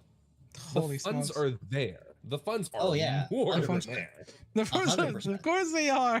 What the hell? Now, you could buy me 2 Nintendo Switches with that kind of money. here's a concept in mind. I've seen this jump through. Here's a concept. I've seen this bounce around a lot. Let's take a Pokemon game. The big fleshy build it like Breath of the Wild. We got that. It's called Legends Arceus. See, those ideas, those are really... Right. Oh, thank you! Thank you, Maddie. Legends Arceus was good because I gave it to a good studio that was separate. Oh, yeah. Arceus was fantastic. I loved Arceus. But oh, hell yes. Let's say, for instance, instead of doing it as like a spin-off, essentially, you know, as like a Hisuian region, which is something in the far past, do it for, say, I don't know, do like 1 or 2 regions. So say like for instance, if they were to do something similar to that, imagine if they did... I'm just trying to think of some names off the top of my head. All right. On the right track, but I was thinking, imagine a bundle with Kanto, Johto, and the Orange Islands all together in one singular title. That would be peak. But you could go anywhere. Like, there's no linear paths, no route. Well, there is routes, but you don't have to follow them. But you could go literally anywhere, like you could in Breath of the Wild, but in the first 2 generations and the Orange Islands. No, I have hot takes about that. We can leave the Pokemon discussion for some other time. This is about the Nintendo Direct and the indie games and all that stuff. This is a good pause right here. I mean, we put a pause. Yes. You're very passionate, Kura, as always, and that's a good time. I can yell at you about that for hours. But anyways, yeah, and I'll admit it as well. to go back to indie though, to kind of tie the discussion back around, I do want to kind of highlight another studio I've been in contact with, because I demoed their playtest actually a couple weeks ago. And I talked to you about it actually, saying if you want to try it, is a Sea of Greed. Yes, you mentioned it. So long story short of what Sea of Greed is, it started basically as a meme back in about 2017. Somebody said they woke up in a cold sweat saying that they dreamed Nintendo made a AAA pirate exploration game starring Waluigi, and then they resented waking up and finding out it didn't happen. So a group of individuals got together, and they made their own, or are working on their own, exploration pirate game that originally starred Waluigi. And then early in development, they realized, well, if this is going to kick off and we want to kind of cover our backs, let's not make it Waluigi, because, you know, Nintendo is kind of trigger happy with the Ninja Lawyers. So they started their own little indie studio. Oh yeah, absolutely. That's actually why I named my stream when I played that, not that lanky purple guy. But they started their own little studio called Gladstone Studios, and inspired off the character that they designed it from, inspired by Waluigi, called Wally Gladstone. And that's essentially amazing. It's a and I sent more information on it to you, saying if you want to dig it up and take a look at it on your own. But they have a really good concept going. Like it's kind of like an open world, kind of what you'd expect, but has the pixel detail of like kind of think like a Link to the Past. Kind of think something along those lines with the cell shaded pixel work. Really well done. I like it. I'm looking at it, and you know, there's a couple of like things that I imagine that when I play it, it'll make sense. But I'm looking at something here, like the trees that look like lava, and I'm like, But anyways, I searched for Sea of Gree and you popped on, and it's not the first time that I search for something Well, and you pop on. Well, it's funny because right after I finished that stream, because I actually had the development, the official Wally Gladstone channel in my on my stream when I was Ooh. playing. They said, yeah, apparently I was the first channel to actually showcase anything on it. So Aw. they said they were really happy that it got some more attention. And I said, hey, you guys wouldn't mind if I if I shared the dev build around with some friends of mine, would you? And they're like, no, go right on ahead, do it. That's incredible. But, I see some fan art about it, and it's pretty cute. What the heck? And Yeah, also, it's there's a lot of really- Waluigi, a lot of Waluigi for some reason. Yeah, it's a long-standing joke, but yeah, tying back to indie. No, I definitely want to give them a shout too, because we were talking about like starting homegrown, going Kickstarter like that. That's essentially what these guys have been kind of doing as well, and I really like to see them get off the ground too. I'd love to see them on the Switch. All right. Oh, And that with seems to that be the said, case of recent consoles. Let's Definitely, get 100%. now. Let's go further. Since we mentioned, there's a couple of points. I'm doing a brainstorming here, and I want to take the words that each of one of you took, and because we talk about a lot of games like AAA and indie and all that stuff, and some topics of interest to me that I pointed down got mentioned. Many mentioned like earlier talking about like the how about the story of Sonic Forces was something that was questionable, and each and one of you also mentioned something about a game that you may like or not, something like that. And right now I want to take it all those things and let's culminate this in the topic with talking about our experience with the Glitch Fairy. Is that okay? Definitely, 100%. I've been waiting for that, honestly. I was trying not to jump the Hell gun. yes. I'm gonna start first. I'm gonna be really frank and honest. I haven't caught up with the game a lot. I did one stream about it. I spent a couple of hours. I want to continue doing further gaming into it. I want to play it on stream a lot more.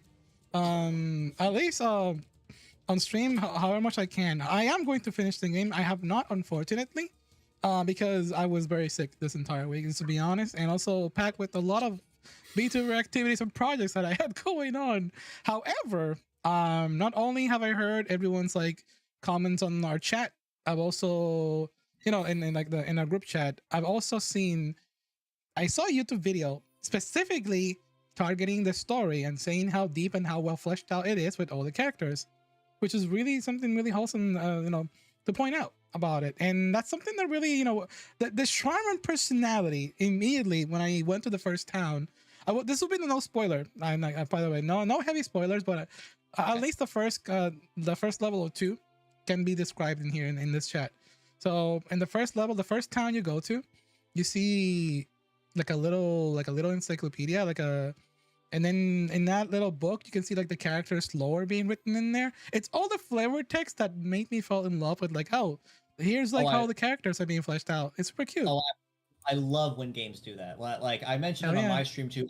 I'm an absolute sucker for flavor text and lore like that. I'm a sucker for it. Oh, yeah. That's actually one reason why I enjoy Star Rail so much, is because they put time into putting extra detail into interacting with things that you'd have no reason to. Like, why would you want to go interact with a trash can? Like, why? Why would you make every trash can in Belobog interactable, if not for the funny? I love it when studios do that. I'm a sucker for it. Inside one of those trash cans is a exactly. But I just love when devs do that, because it shows the extra effort that they put into wanting to make the world and make the game more immersive. Yeah. What about you, Mehdi? How much did you play the game? I got through the first two levels, and so I can't speak much for the world. I got laid off recently, so while I wasn't sick, I've had my priorities elsewhere, so I haven't had a chance to really try the game. Understandable, yeah. So my focus was mostly on the gameplay, actually. Ooh. If I can discuss that, or if we're yes, absolutely, 100%. Yes, that is something you can talk about. I adore games that are very much, here's the base mechanics, figure the rest out, experiment, explore, and so the vibe I got, like the art style, yes, very, very Toho, but the gameplay feels like Kirby. Every time you see something new, you need to run up and hit it to figure out what happens. You know what? You're right. That's a good way of putting it, honestly. Like every time you met a new enemy, your first question is, okay, what do you do when I press this button? Very much so. And then piecing all this together, like, so the Kirby game I grew up with was Amazing Mirrors, and my understanding is the rest of the series isn't nearly as much like this. What? Amazing Mirror rocked. It's Kirby, but Metroidvania. I was gonna say, I was gonna say Mega Man, but Kirby makes more sense. That does make more sense. It's very, very Kirby. And then you're piecing together, okay, so what can I afford to kill on this screen? You know, what do I need to glitch to get where I want to go? And like, I found myself resetting rooms. It's like, no, I can do this. I can do this better. Exactly. I can do a perfect run of this room. Yeah, exactly. Because honestly, you're off to a good start though. Because that was my question too. After I realized that the glitch mechanic is a thing and how to use it, and I'm thinking to myself, okay, there's a new enemy here. What does it do? And then I realized what it does. And my next question is, okay, how can I take advantage of this? And then my third question is, what do I do with it in this room? Yeah. The only time it wasn't immediately clear what a glitch effect could do was the gravity wells. Yeah, that one took me just a bit to figure out. Yeah, the rest, we didn't need some complicated tutorial. It just click, like, rideable lasers. Oh, that's very obvious. Yeah. There's wall arrows, etc. So, and again, that's part of the joy I get from a Metroid game, too. It's like, it doesn't tell you, okay, here's exactly how you use this. These are the exact scenario, except for Prime 3. But, like, you get the grapple beam, it just lets you figure it out. You get the speed booster, it just lets you figure it out. Speed booster especially, actually. Oh yeah, that's a good experience. I remember that the first time I got the speed booster in like Super Metroid, really good game, right, Matty? Anyways, jokes aside, not the worst. It's at least it's above Prime Hunters. It's above Other M. Above NES. Yeah, no, I was kidding. What about you fools? I asked my I'm gonna say Kura for last, but fools, how much have you touched on the game? I played a fair bit, actually. We got like several stages in. We had a full 4-hour stream just playing nothing but. Honestly, a lot of fun. We encountered a few glitches, but I mean that was more about just like coding, and I mean, you know, it was very much a productive conversation with the developers being in the room and the whole time. Like they were either, you know, giving me a passive hint, either giving me a passive hint or more of a. And I mean, I think that's what the whole benefit of showcasing these games were. Like if you happen to see something that was missed, and there you go. Or if I happen to make a comment that's like, oh, that should be considered either for like a DLC patch or maybe even for a potential sequel. Like it was a very constructive type of experience, and honestly, I mean, I have really no major negatives to say about the game. It's been fun all throughout. I'm looking forward to finishing it. I'll probably stream it again this coming week just to see how it ends. But yeah, I mean, overall, it's been structurally solid, and as I said before, $10, that's well worth its price tag. And I haven't even finished it yet. Absolutely, definitely worth the price. Oh yeah, like I have no income. I do not regret spending the $10. And what about you, Kura? Well, you were the one who played it the most. Of course, you finished the game and you got all the endings. Yeah, I played up until the end. After I got off after that first stream, because it honestly was so enjoyable I couldn't put it down. Like after that first stream finished, I just kind of picked up where I left off and kept going. I streamed it for my friends and my circles for a while, and we just kind of sat there and just enjoyed it for like 3 sub hours, like I said, and didn't even notice how much time has passed. And then after I cleared the end and went back in and played again, it just picked up right where it left off and found out, oh yeah, wait, there's more than one ending. But then the entire time you kind of expect with these indie games, you know, if there's more stuff to do after you finish the quote-unquote ending, it obviously means that there's something of importance in the other levels that you either need to make sure you have collected or go back and find. And it kind of ties it into the genre of being a collectathon, kind of like the older rare titles, like say Banjo-Kazooie, where there's certain things and levels that you need to collect or hold on to because they're important later. And what I really liked about the game from start to finish, it took me a little bit to kind of pick up and learn, of course, but once I kind of got into a rhythm, what I really, really liked is it had just the right level of difficulty with the platforming. Like, it wasn't it wasn't stupidly easy that it was like a snore fest, like jump across a couple platforms and you're done with the room. But it also wasn't as unforgiving as, say, Shovel Knight, because Shovel Knight is pretty well known to be fairly unforgiving in its platforming. It's definitely up there. Right. It's known I love to be Shovel Knight. It's right. And Shovel Knight's platforming is enjoyable, but it's unforgiving. So if you miss a jump by like a pixel, you're done, and you have to backtrack.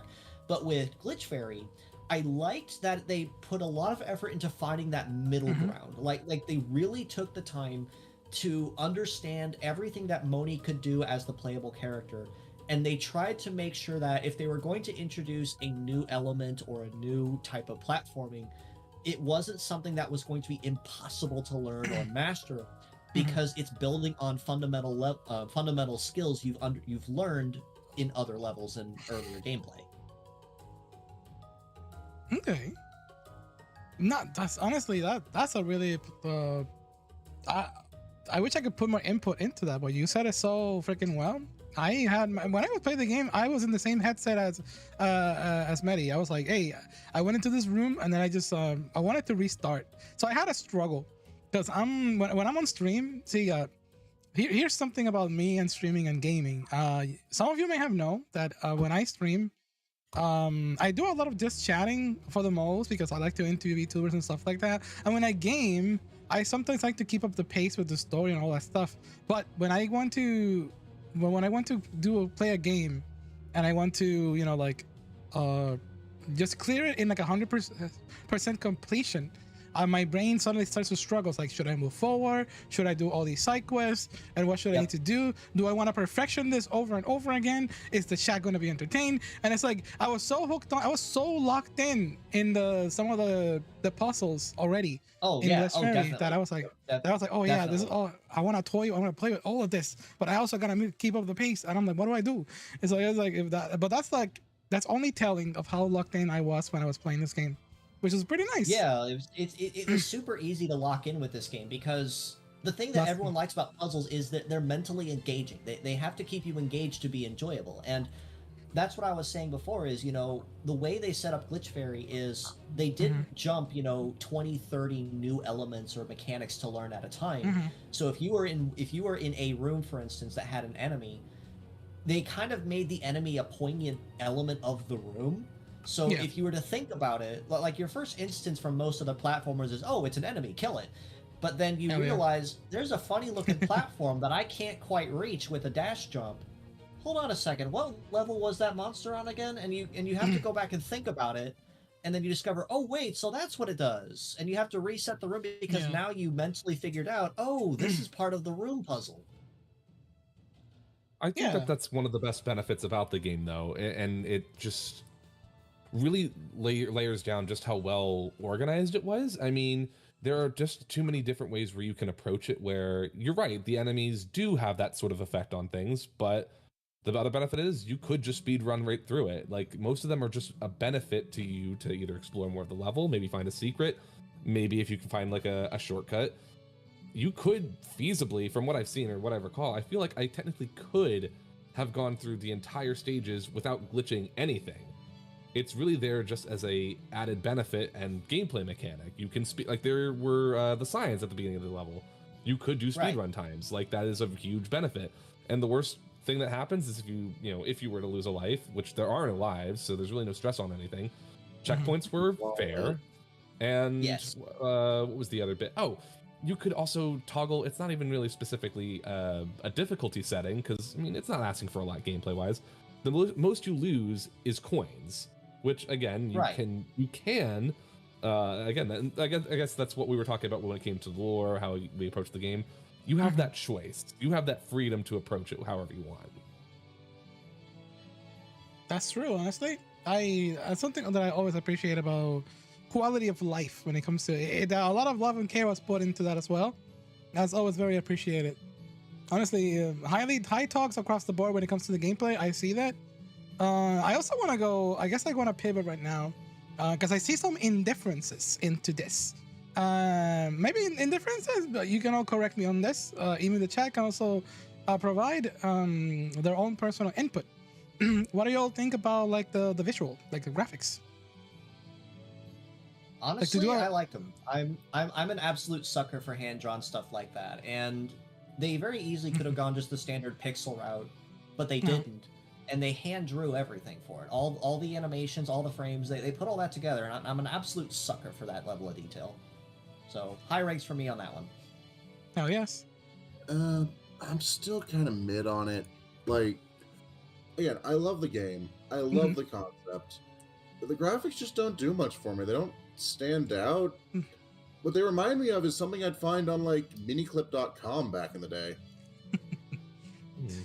That's honestly fair, and thank you for being extremely honest about that too.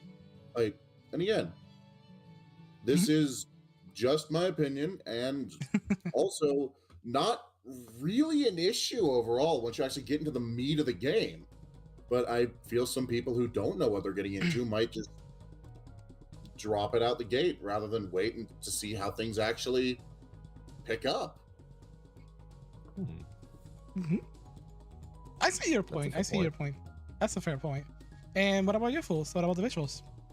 I mean, honestly, me applying to see if I was going to get the game code was part of the charm of some of the character designs. I liked Moni. I now love Erin just from the gags from her level alone, with her teleporting all over the place. Oh yeah, that there was a lot of visual gags and that I really found just fun, creative. Like there's the giant knight, you lose his shield. He literally does the Wile E. Coyote help sign. Like there is fun. Like so there were creative ideas. I mean, when it comes to some design choices, there were a few things looking back at my VOD that I kind of couldn't help but notice maybe could have been changed. Like for example, if I'm not mistaken, there were maybe 2 instances where I wanted to explore more of the level. I needed to glitch something, and I couldn't, rationalize thinking, oh, I should glitch this guy. I'm like, no, he gives me this ability. That won't help me here. But it turns out it did something totally different in the level, but they still looked like the same they did earlier. So there should maybe be like the possibility of either maybe a recolor so that a different color of this enemy does a different effect. Because, like, what was it? The Void character. You see different designs of him. He still does that Void for your larger jump. Right. The Lizard Man. Yeah, it might have been the Lizard Man. Yeah, we see there's a Lizard Man. He does I think it's like the javelin throw, but then he had some other ability, but it was still the same character. So maybe, again, a different color. Just something to denote that there might be a different ability based off of its appearance. But honestly, overall, though, if you're talking character designs, I like them. Right. I do have to mention one little nitpick as well before I forget. As much as I loved Glitch Fairy all the way through, the one thing that kind of made it really tricky on my end was the whenever you left a room, it kind of locked you out of the room. Like I understand it was there for on the basis of like marking each room as a checkpoint. So like if you got KO'd or fell into a hole, you could start the room over. I understand, but it made it really tricky. Like if you were advancing a room, and then like if you get too close to the hitbox or realize too late that there was something else in the room, you have to completely back out of the level and start it all over again just to retrace And I did fall for that like twice. I thought if I needed just the slightest edge near the end of the level or that part of the stage, I was like, let me just kind of get my bearings. I was just sucked into the next part of the level. Yeah, that was one of my big. That was one of my big nitpicks. Is that when you advance to the next room, it locked you out of your previous progress. Yeah, well, that's one thing that, as someone who likes to be sometimes like curious, I'm a curious being, and then it's going, oh, here's a hole. I'm gonna test if it kills me or if it gets me to another level. But then I'm like, oh, now I wonder what was up. So I'm trying to go back, and I can't go back. Maybe if there was like an option to like, hey, do you want to like restart? Because there is a reset to each level, and it gives you like a little penalty when from the coins. That's a small thing, not a problem with that. It's understandable, but if there's like a little button that would be like, do you want to restart this room or restart the previous room?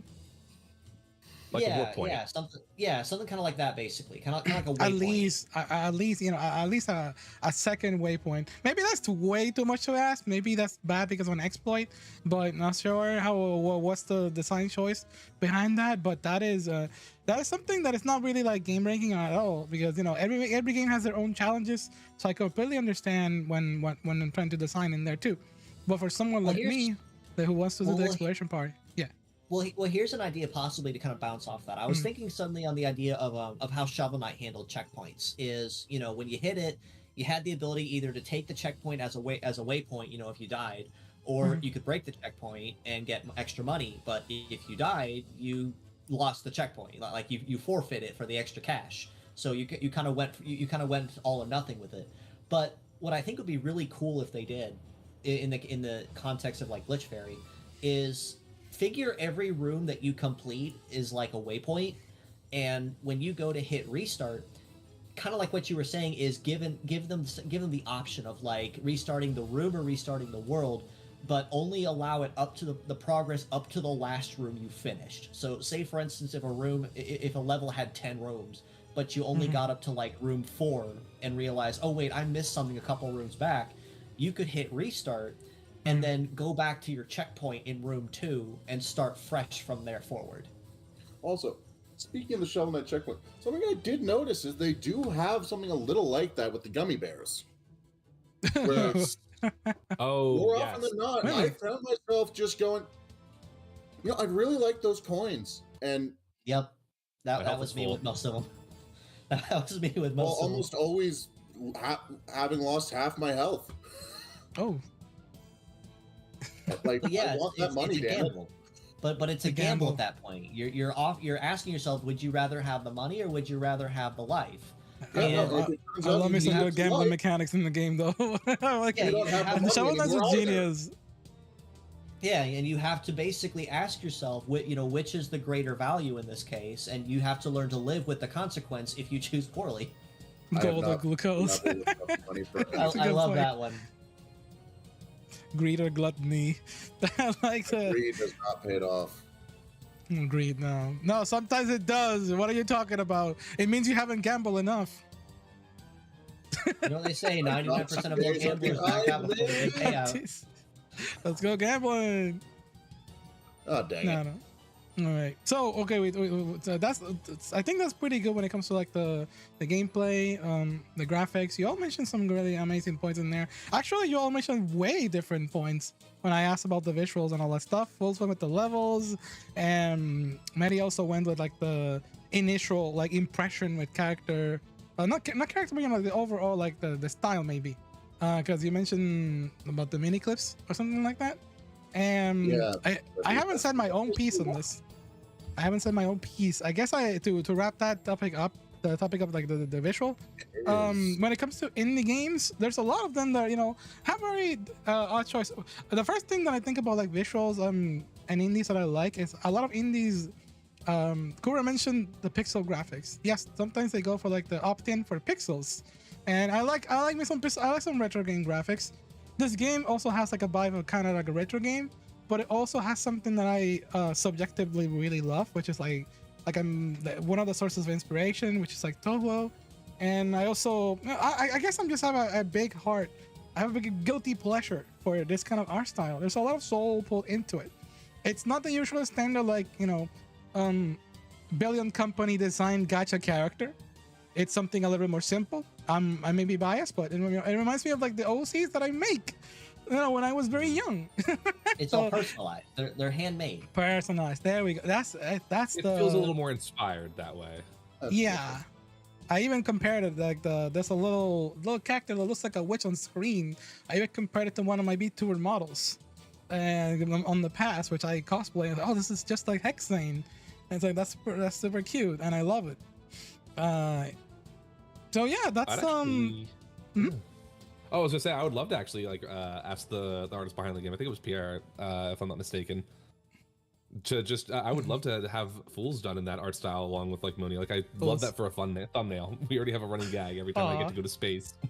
Funny you mentioned that. Pierre was super sweet to actually make this little drawing. Right now, next to Maddie in the corner, there's like a little a little emote. It's Aw. actually available on our Oh, I do channel. see it, yeah. Yeah, Oh, It's wait, so adorable, How honestly. insane. they made this for me, and I'm like, oh, it's so super precious. I've been usurped. This is super cute. Hell yeah. Oh, let me, I made it bigger in the chat. I DM you, Ayo. Hold on, you send a DM Oh. on while I'm live. Wait, No, oh but wait, honestly, like when I took a look at Pierre's channel and Baki's and everyone else's, like for the Yeah, stuff go that they offer for Glitch Fairy and just art in general, and I really do like the art style in general. Like we talk about it being hand designed and personalized like that, which is fantastic, but that's not just the only element when it comes to making art. You know, there's always a style, like something that lets you look at something from this person and realize, oh yeah, that's so and so's. You know, like in this case, that's Pierre's art, or in Sane's case, you know, if you do something special, people there's something about how you design that sets you apart, and I really like that Pierre has their own style with their comics and with their art and everything like that. That sets it apart so that immediately it's recognizable, and it's very, very endearing and a very adorable style. I absolutely love it. You can tell when there's a lot of passion behind the project. You know, and Yeah. there's a lot of effort in the idea. Take note, Game Freak. Excuse me. What was that? Most Yo. indie devs, Excuse me. you I can should feel check out. they care. hell yes. How much they just want, like that Battlecore Robots interview I mentioned. I could Can you feel the devs, how much they love the games. We bonded over a mutual love of Custom Robo Arena.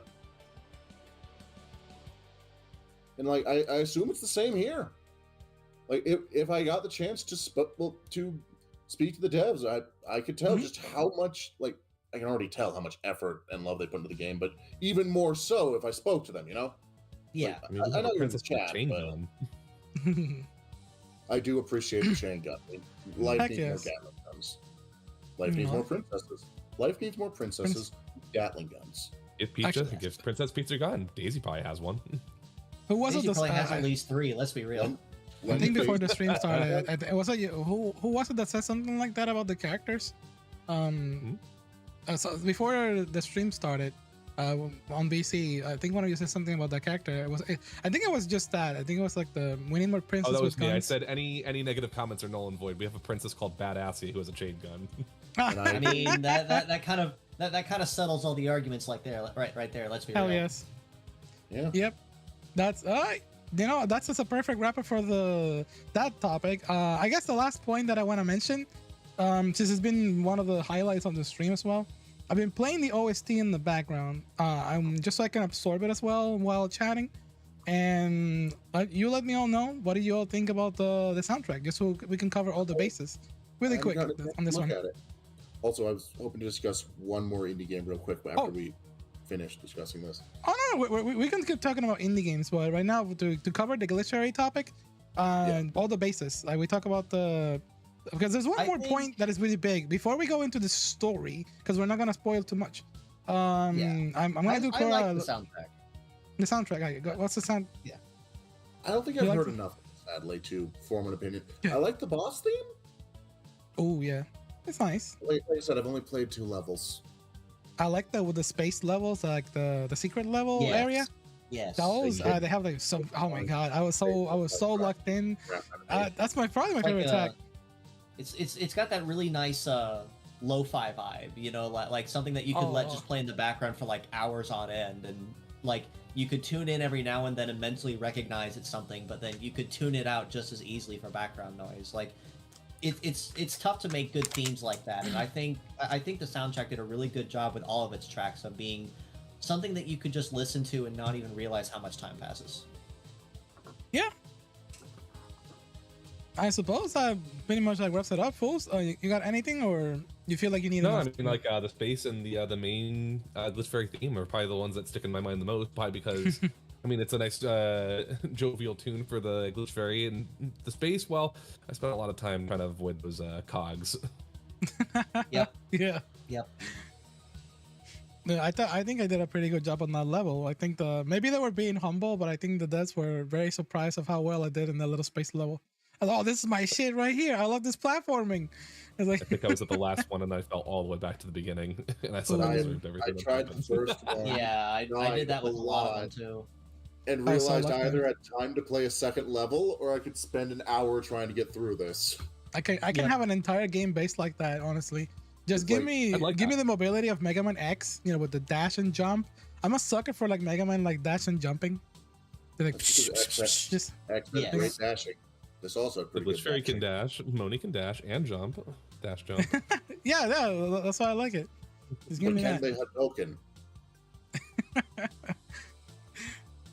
But yeah, I guess without spoiling anything too much, across the board, like initial impressions in the story, I suppose. Like, do you think it's something that you'd be interested on? I know that Kura finished the game. Kura, can you say a little bit more about it without spoiling?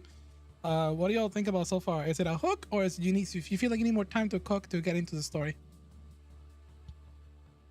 Just the story, or are you talking like just like at the with everything in the story included? No, the story of the game, the story, you know, like the plot. 2 levels in, didn't realize the story was gonna get that as complex enough to be worth discussing. That's fair. That's fair. Was not expecting it, to be frank. This felt like something that would have been built around the gameplay primarily first. But you know, if there's a solid story behind it too, all the better. Okay, just trying to cover all the bases. I'm sorry, the war video is what? 30 minutes, according to Pierre. Jesus I've not had Christ, the it's chance to half watch of that Kingdom fully Hearts. myself yet, though. Yeah, there's That's a half big. of Kingdom Hearts. We just started getting to certain points, but There nah. is a lot more lore than you may think in this game. Because I actually heard like a YouTube video about it, and talking about, you know, just like some of the elements about it, and then they went super emotional on it. Like, whoa, actually that's pretty surprising. That's something that on the surface may look a little bit, you know, like, hey, here's this comical game about fairies, and then suddenly here's like here's a very deep, dark looking imagery. I'm sure some of you may have seen this. There was a moment that gave me a frighten. There's like you touch something, I forgot what it was, and then suddenly you got teleported to this tree that looks something out of a Mori. Oh yeah, definitely. Like Yeah. What I honestly kind of liked about it was the best way I can compare it, having completed the story to the end, is I'm not sure how I can phrase this tactfully. I'm gonna describe it kind of like the Breath of the Wild approach. You can totally speedrun the game all the way through with minimal story interaction whatsoever to get an idea of what's going on. But if you choose to take the time to explore all the nooks and crannies, find all the extra bonuses and secrets and everything like that, or even speak with certain NPCs multiple times, you know, there's a whole lot more there, and it's completely missable if you choose to just blaze right past it and keep going. So ultimately, I think the level of the story kind of breaks down to how in-depth the player wants to go with it. Like, if you're an absolute lore hunter kind of person, then this is absolutely going to be something you're going to adore. Yeah. But if you're here to play a game and just be done with it, like a speed run, it's equally as enjoyable because you still get at least a basic concept of what you're doing and why you're playing. Honestly, that's pretty cool. That was my take on it anyway. Yeah, no, if you're someone who wants to lock in the story, by all means, it has the resources. But if you want to just like be immersed in like the gameplay element, it also delivers in that. Like Maddie said, like, you know, you want to be hooked up to the point that you want to repeat the levels over and over sometimes just to get that. But in the levels, those levels may have some story lores in there, here and there. And I like the option to be able to do that. So, like, it gives you the ability, oh, I can only play for a couple hours today, nothing really special, so let me just blaze these levels and get it over with, just so I can keep going. But then if you decide, well, I'm off today, I'm not doing anything in particular, let's explore this a little more detail. You're not locked to a time limit or a allotted period to go back and find everything, and you can go back and explore it at your own pace. Like, just without spoiling anything heavily, there are a handful of NPCs you can speak with that have multiple lore drops if you interact with them multiple times. But you would never know that unless you go back and find them to interact with them those multiple times. Yeah. That sounds, honestly, that covers the question how I wanted to do it. Unless anyone else has anything to put on the game in general, because I think we wrapped up pretty much the entire topic. Anything else that stands out before we jump into the rest of the topics? I mean, honestly, we've all said it a handful of times already, but if you've not played Glitch Fairy yet, I mean, just from the four of us here just raving about it, absolutely highly recommend. It's very fair for the price. I mean, honestly, I'd pay $30 for a game like that. If I could, I would easily pay $30 for that. Very, very easily. It's absolutely worth the money. I see. Also, my question would be to the devs, like, is this going to come into Nintendo Switch? Because Nintendo Switch has been known to be like the indie console. I mean, if it does, I mean, I think Sane and I were fortunate enough to be gifted a code. If it does, I would be buying it on Switch just on principle alone. You got to support where you can.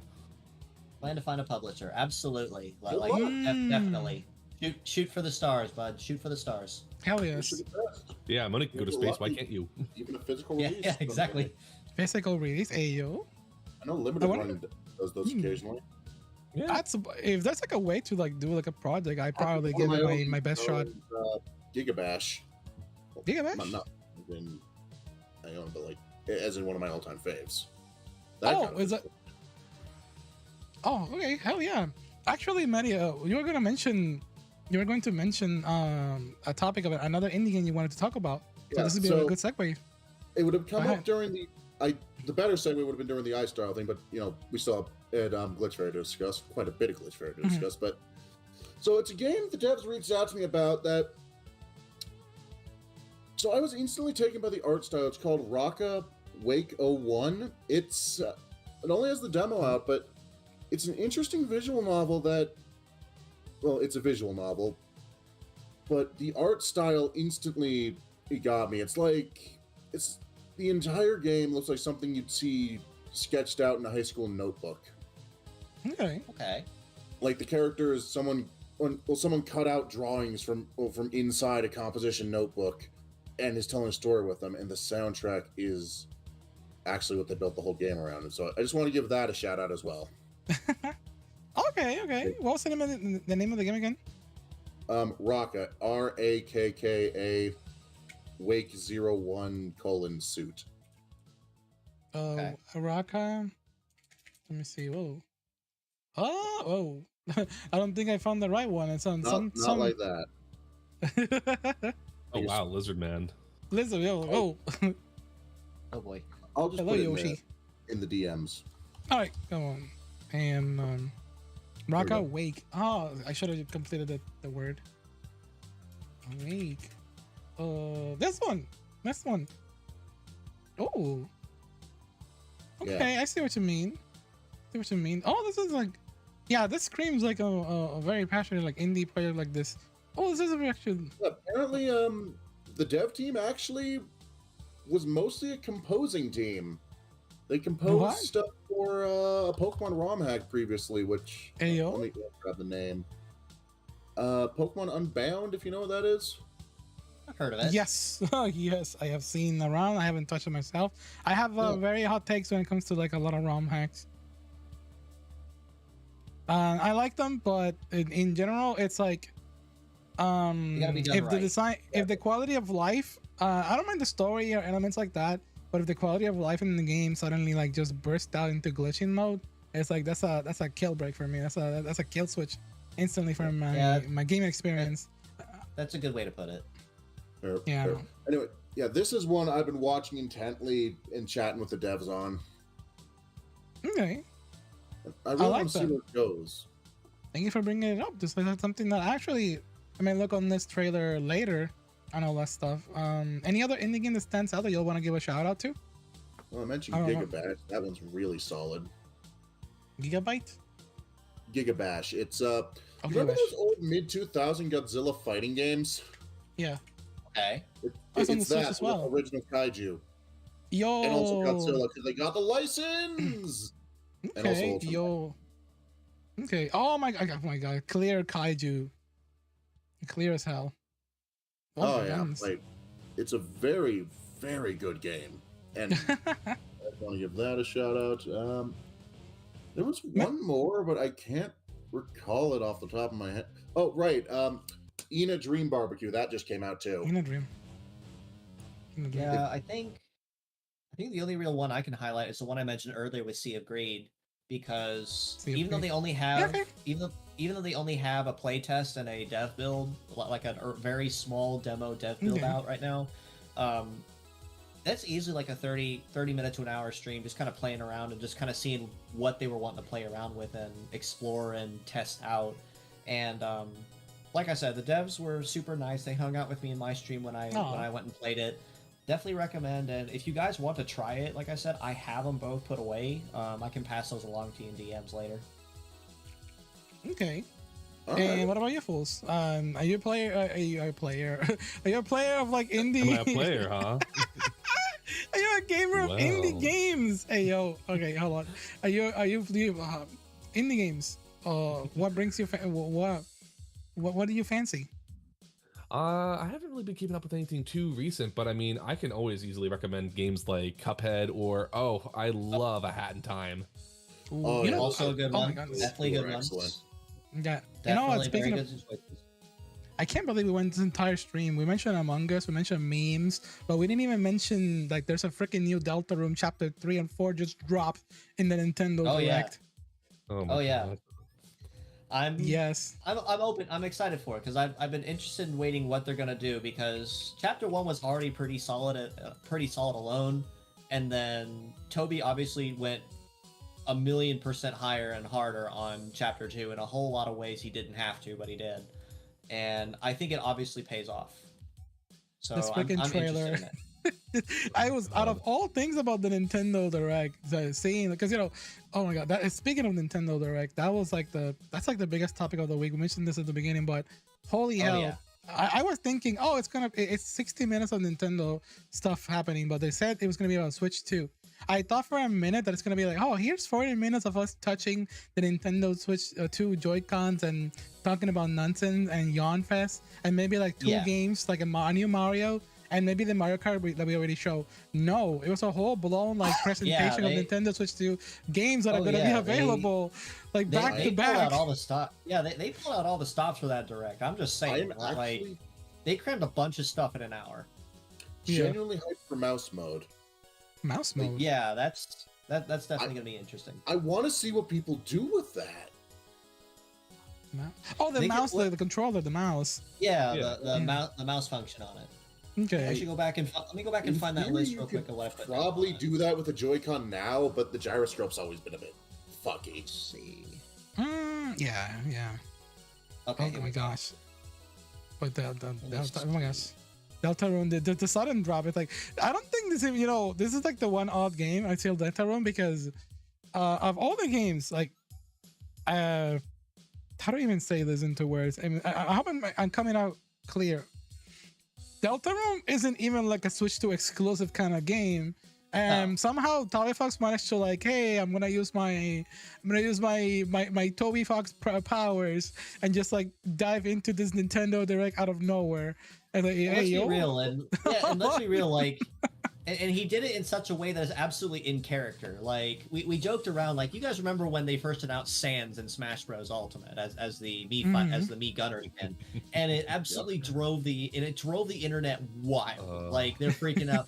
It's Sans Undertale, and yeah, it's hilarious. Freaking- And then people went back and looked in the comments and said, you guys do realize that this is also 100% in character for Sans, literally having someone else show up for him because he's too lazy to do it. So that's what made it so great, is it felt 100% in character for that kind of reveal. And I think Toby did the exact same thing with the Deltarune. Like, he just kind of popped in, said, hey guys, here's chapters 3 and 4 incoming with the Switch 2 launch, worldwide same time. Okay, thanks, bye, and just leaves. What? Yeah, Just no, drop that's a how you do it.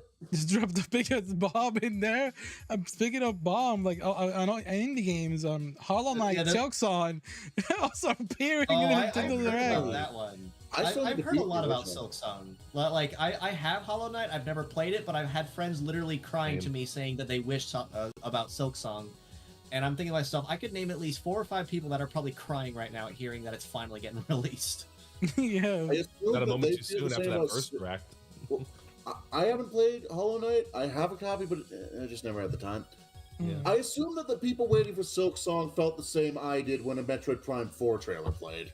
Hell yes. Oh my More than God. likely, yes. Where it's like, oh my god, it's alive!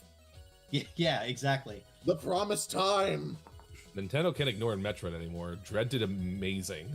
Yeah, yeah, they can't no, ignore it excuse. anymore because it Yeah. was just so well done. Yeah. No, honestly, what do you all think about the new Metroid game though? Is it looking good or is it looking like underwhelming? Looking pretty good. Looks like they're trying to go back to Prime 1 and style of gameplay, but with the new psychic powers. Which, fair! I like Prime 3. None of the planets felt like a planet. Well, no, they were kind of like hallways. And I never used hyper mode outside of puzzles.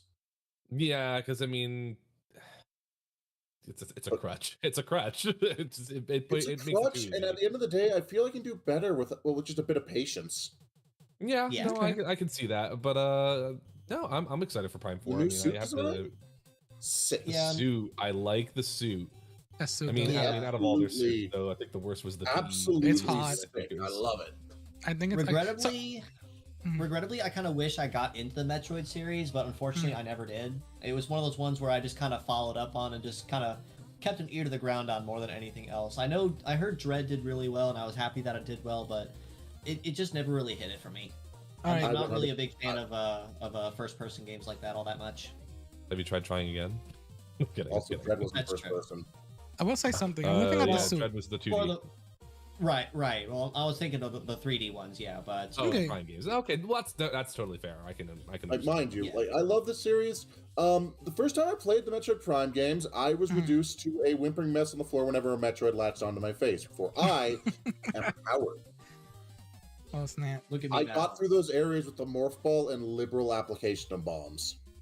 Honestly, that was me with redeads in any of the early Zelda titles. Like I grew up on the original, N64 with Ocarina of Time, Majora's Mask, and every single time there was a redead in the room somewhere, and I knew I could hear it. That- My first question is, how close can I get without having to be anywhere near this thing? And if I had to be anywhere near it, can I kill this thing before I even have to be within screaming range? Okay, see, when I first played Ocarina on, it was the 3DS version. My first question was, Well, no, that wasn't even a question. My first reaction was always, Oh, this. Sun Song. Yeah, exactly. Well, that was literally what I did every single time as a kid. Is just play the Sun Oh my Song gosh. every single time I Yeah. entered a room with Sun redeads. Song. No, screw fighting these things fair. Yeah, No, yeah, exactly. It's true. It's true. 100%. You can cheese it. I 100% Like- agree on that. Like, no, they're gonna sit there and they're gonna die. If they're gonna scream at me like a banshee and basically traumatize children for an E-rated game, all bets are off. Let's be You know real. what? All bets are off. Okay, with that, we can talk about Zelda all the time, but I also want to point this out. I hope that this game scares the hell out of me. Like Dread was scary. Dread was scary, and after you get used to it after being stabbed like in the face like 10 times, but still, I hope that Prime 4 does justice to like how much of a scary element a Metroid game can be. Because I was watching Full Play Metroid. Mission. It was Zero Mission. And Yeah. I was that part with like the space Samus pirates and following you. Yeah, Transodia. That I was will gave me a say- heart attack when I was little. I Oh my don't think the goodness. Not Prime Metroids, games but ever Yeah. quite reach a point like that because, like, you always feel fairly in control even when you're at your weakest in the Prime games. Yeah. Which Honestly, kind I'm of just ties looking back forward to to it. our. Which Like, mind honestly you, kinda also- ties. Sorry, go ahead. It also gives you excruciatingly horrific descriptions via the flavor text scans, but Oh yeah, definitely. But it honestly Mhm. ties back to our discussions as well with like that finding that sweet spot of balance with things. Like if it's going to be like super scary, it still makes it a point to remind you you're in control. So you're not going to be completely overwhelmed if you just take a breath. wait, there was one moment like that. A couple Wow. months actually, now that I think about it. Holy smokes. Whenever you're near a Metroid and you have to pull out a power core, and you just know damn well that all the force fields are about to go down. Oh my gosh.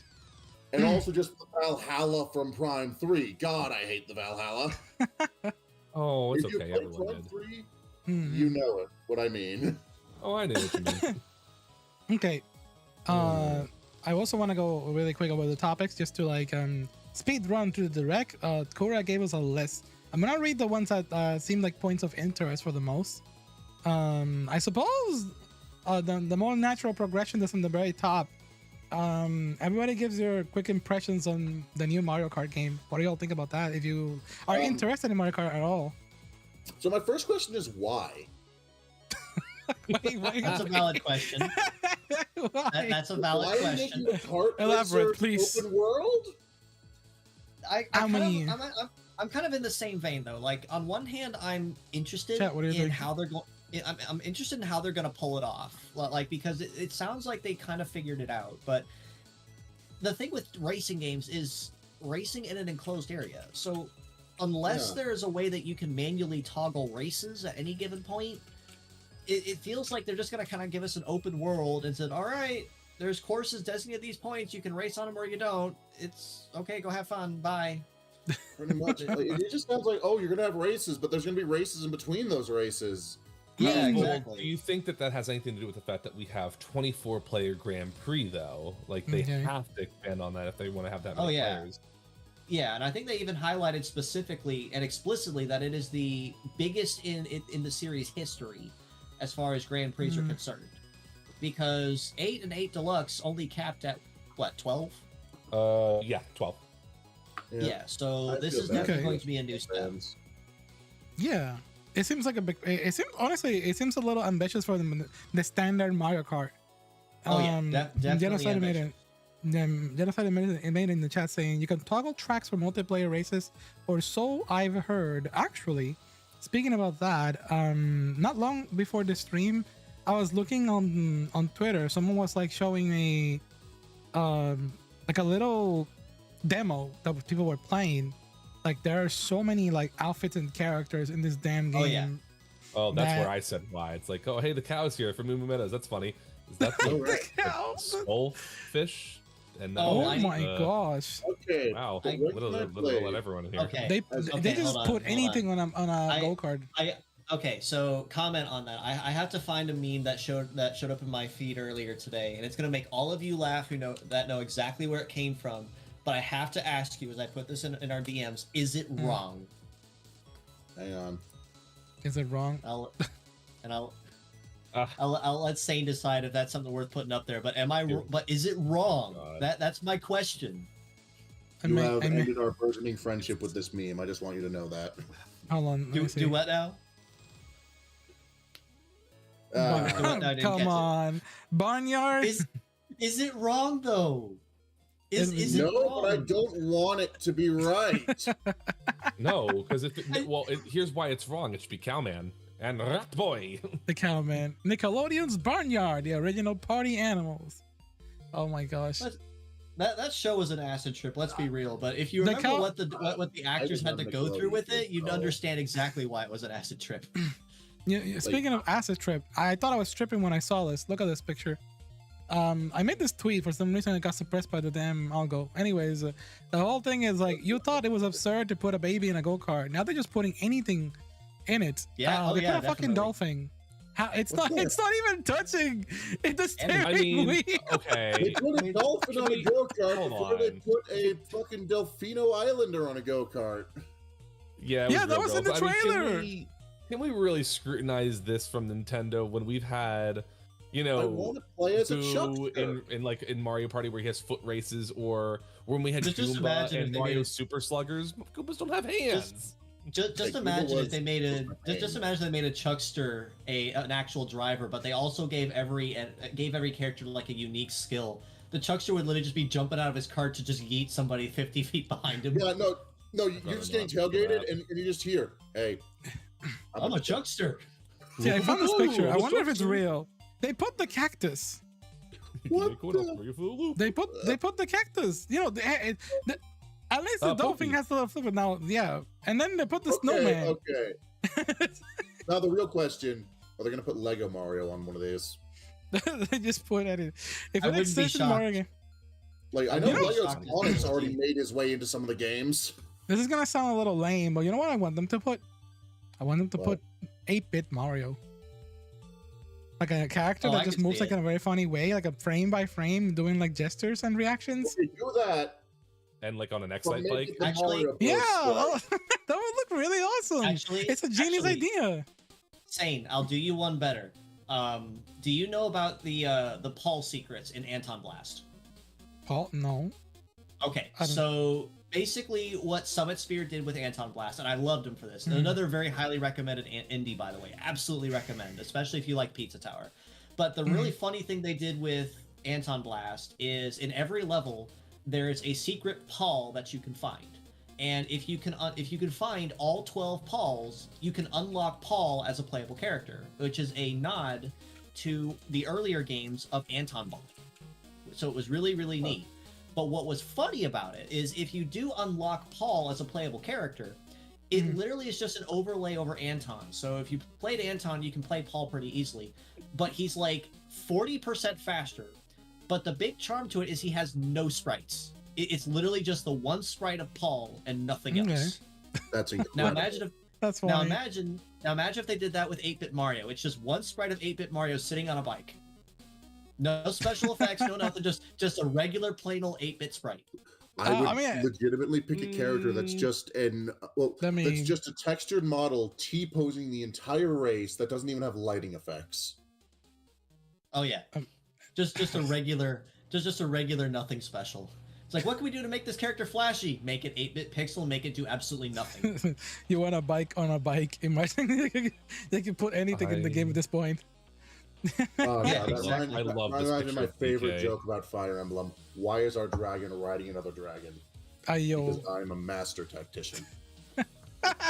Yeah, we actually Fire Emblem mentioned that we can talk about that in a minute because I know the GameCube stuff happening, but to finally close the deal on the topic of Mario Kart, this was the first time that the Donkey Kong quote unquote Just the new designs in redesign general. was shown. Actually, everybody got a little bit of a A lot of people had redesign change- Yeah. because I feel like the Yeah. entire character roster has been like chibi-fi. Yeah, Oh, they the did kind seeds of- were left there with Mario Wonder. This was just like the step up Yeah. after that, I would say. That's true. Right. Like, Wonder feels like it's the new era, that we are past the Martin 8 era. And if there was Right. ever a time to start tweaking designs, Now's the time to do Now. it. Well, I mean, we're going to talk about DK once we get into Bonanza, but Ooh. I loved the opening image where we saw DK in the cart because it is still my headcanon that he has slowly realized that he's actually stuck in that cart and he's trying not to panic. I mean, his arms were always huge, but if you see that image Sane had up there, his arms are real big. Like, he is Yo. absolutely stuck in that go-kart. He realizes no, it's funny though. You know what? I don't know why. How do I express this? For some reason, I'm gonna go into predictions because they show a shit ton of characters, and they're all centralized around Mario and some of the Donkey Kong characters. I have an odd feeling that this is gonna be like the Smash Bros. Ultimate kind of deal, where they're gonna start putting. Because are they really gonna leave out Animal Crossing, Splatoon, and Link. They did it. And They had Link? Link and yeah. And Link? People are gonna cry and bitch about it. Though they're probably gonna bring them back, but I'm like, if you Okay, think of a character, name a For character $10 right now each. you can see in this freaking game. Okay. I want Samus driving Yes, a go-kart. please. I want Samus as well. Like, it's not even a Metroid-themed go-kart. It's just the standard cart in orange. All I'm thinking of is like, all right, you know what? Everyone's gonna. She can be in the Shirify format. No, Okay. I I'm Power Suit Samus though. It's like, you know, Okay, there's yes. Samus, get it. We already have Rosalina, Daisy, and Peach in those I'll jumpsuits. tell you what. I'll do you guys one better. Okay, Yeah. you guys want to tie in universes? I have a perfect one for you. Right. Banjo. You guys remember? I have one You too. guys remember? You guys remember Super Mario RPG? Yes. You guys know about the hidden cameos of the characters, right? Yeah. Yes. Well, the Yeah, Samus so- one anyway. Samus. Yeah, Samus and Link. But just imagine if they were to tie in other characters from the RPG, Mallow, Gino, and or even other characters. Oh, don't open that can of worms with asking for Gino and more of these Nintendo No. games. Gino's not Yeah. real. That was a whole war I mean- with Genos I in mean, Smash. we got. People still I haven't mean, recovered from the Me suit.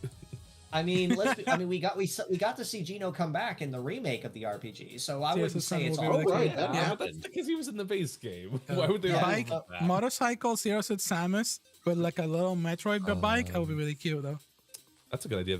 Vivian from Thousand Year Door. That'd be a good inclusion. I would absolutely love if we're to see just talking a paper about character having- racing. Yeah, they just turned it to paper plane. Actually, it was. Man, Kirby. I was about to I'm gonna say Kirby. I mean, yeah, that'd be a great. That was literally the premise of a Smash Kirby's Air trailer. Ride. That'd be a great way to promote it. I mean, Kirby Yes. already has his own new racing game. Right, but that's not coming. Yeah. Yeah, I know, but that's not coming out for a bit. I think it'd be a So a good way to bit promote it. out of left field. Put Pit in it. Put Pit. Just put I'm the gonna entire say- Smash Bros. Roster in it. Just put Mart and Roy. I did say as a joke, I want to see Mart. I'll put it this way: if they play a Smash roster like that, I will absolutely never change any other character once I get Rob. I never will. What? I'm gonna say. Rob was I already need in Rob. the series once. He was, but then never Pulls, again. Go. I miss my Rob legs. I need Sonic, Rob. but he doesn't have a cart. He runs. Sonic, let's freaking go! Added Sonic to this game, and he doesn't get a cart. He runs. Doesn't get a car, he just runs. No, he runs. Very awkward. Bring back Well, extreme gear. Let's step that up. No, let's step not that even up the just a extreme little gear. He bit more. runs. He's naturally faster. Let's step that up one more step. Let's not use modern Sonic. Use classic Sonic. I'm down. Yeah, just- stick to it. Yeah, just use classic simple. Classic Sonic as everyone knows and loves him. Just running back and forth. Classic Sonic, his stage is taken straight out of R. Yes, and as an old skin, Metal Sonic. Absolutely. Okay, Oh yeah, I'm the down. characters have like skin in the game, like they I have a remember lot of reading- clothes. I think I Waluigi remember with the reading- Mexican is real. Waluigi tacos is a meme is real now. I think I remember reading somewhere they said the final roster with all the outfits is going to be like 84 or something. Without Is, the is that outfits. actually bigger I than need that. Ultimate? Luigi eating tacos. I think it is. Yeah, it's still real. Oh, I don't know why. No, it's just because I keep thinking of like the Shadow the Hedgehog. I love Latinas. I'm just like I love Latinas. It's see, like, all right, good for you, this buddy. meme about Waluigi's taco Oh my stand. god. It's a real meme now, but it's in because I saw the outfit on the teaser. My the favorite fake demo. game will always be Waluigi's apartment.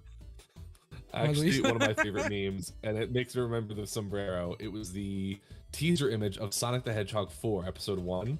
It was the silhouette of the title, and someone was able to edit beautifully, I might add, that it wasn't Sonic 4, it was Pikachu in a sombrero. Oh gosh. Yeah, I entered the fandom a bit after Sonic 4 came, went, Oh my and gosh. people were like, can we get the real Sonic 4 now? Yeah, that doesn't count. Sonic Advance was the first real Sonic 4 at that point. Hell yeah, Sonic Advance, shout out, high five. I got you. Well, our hands don't have ringing, but I assure you we high-fived. Metaphorical. Internet high five. I'll slap the desk. Slap the Here it is. Here it is, Chad. Here it is. I found it. Ow. Shit. Hold on. Look, see, Waluigi Mariachi, and then they give him my the little God. hat. Eh. That's one. Oh my This one God, that's today. cute. I didn't play Actually- the game. Actually, I have to comment this. This actually right. looks very funnily similar. Like I don't even know how he ended up in my feed recently, but I started following him recently. Is a VTuber I actually follow is Amarath, and he's basically a kind of like a Mexican skeleton style VTuber with a 3D model. But Ooh. it's funny because Dia de los Muertos. his outfit looks kind of like that. Like I looked at it the whole time after the trailer came out. I'm like, hold on a second here. Where have I seen this before? I heard that Sane Fucking- speaks Spanish. I speak Spanish. Dia de los Muertos. Hello. Hola. Gesundheit. Nailed it. Let me see. I only know German. Dear Lord. Well, the roster here. For some reason, they separated. Maybe this is just a demo thing, but all the outfits have like different like character select. It's not just like picking one character. And imagine how big it's gonna be if you like separate the character instead of like picking the outfit inside the character.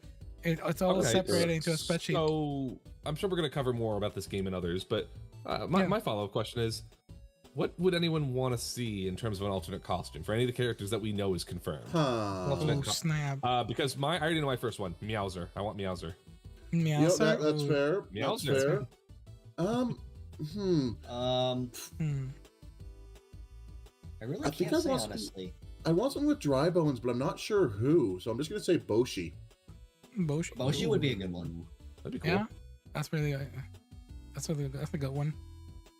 Why does Bowser pull off the leather jeans combo so well? Right? It's so good. How the hell is he even wearing a jacket?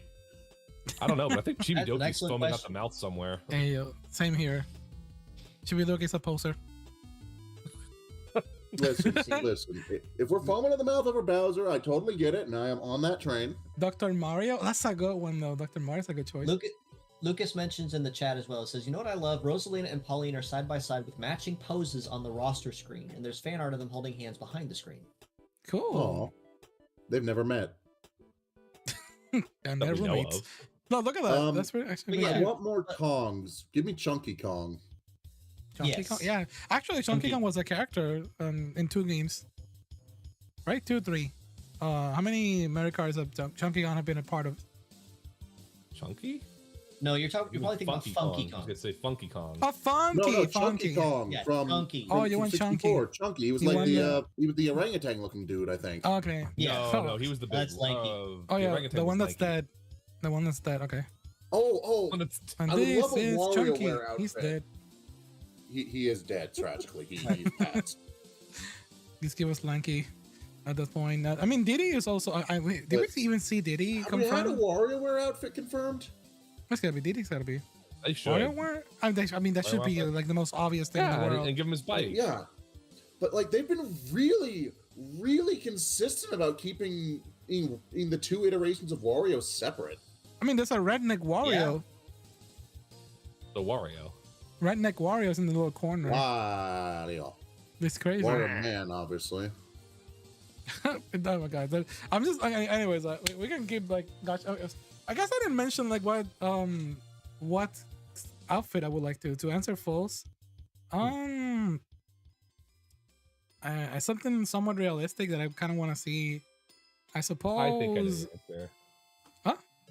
I think I know your answer. You'd like You know Yoshi what? to have the same look they had in Yoshi's Story. Nah. I mean, basically the original Yoshi now Yoshi's is like that one too.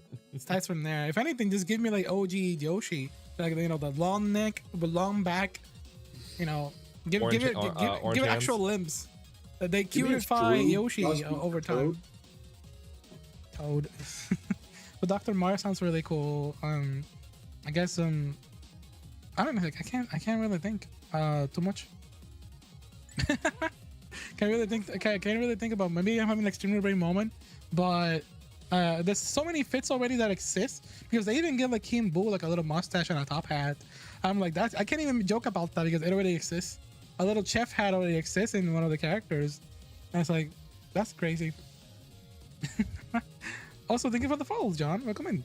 All right, so okay. So I guess the perfect table right now would be Donkey Kong Bonanza. Keeping it brief, because what are your initial thoughts about the new Donkey Kong game?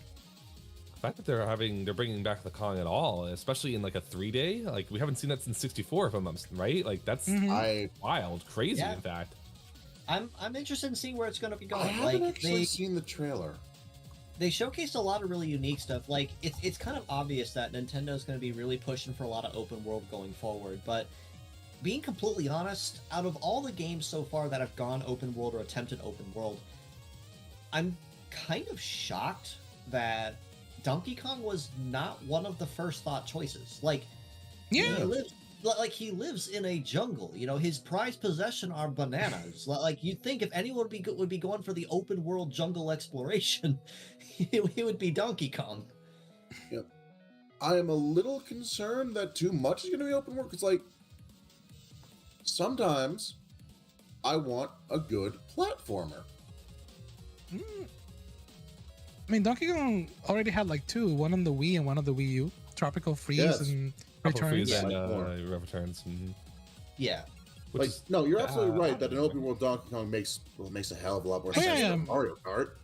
What honestly the trailer looked like to me, just kind of dissecting it, was it looked kind of similar to how Kirby in the Lost World handled a lot of its platforming in a 3D stage. It looked very reminiscent. So if you played those kind of games, you kind of at least have an idea of how I think the 3D platforming would be running. Okay. Honestly, I hope that this is I initial impressions. I love it.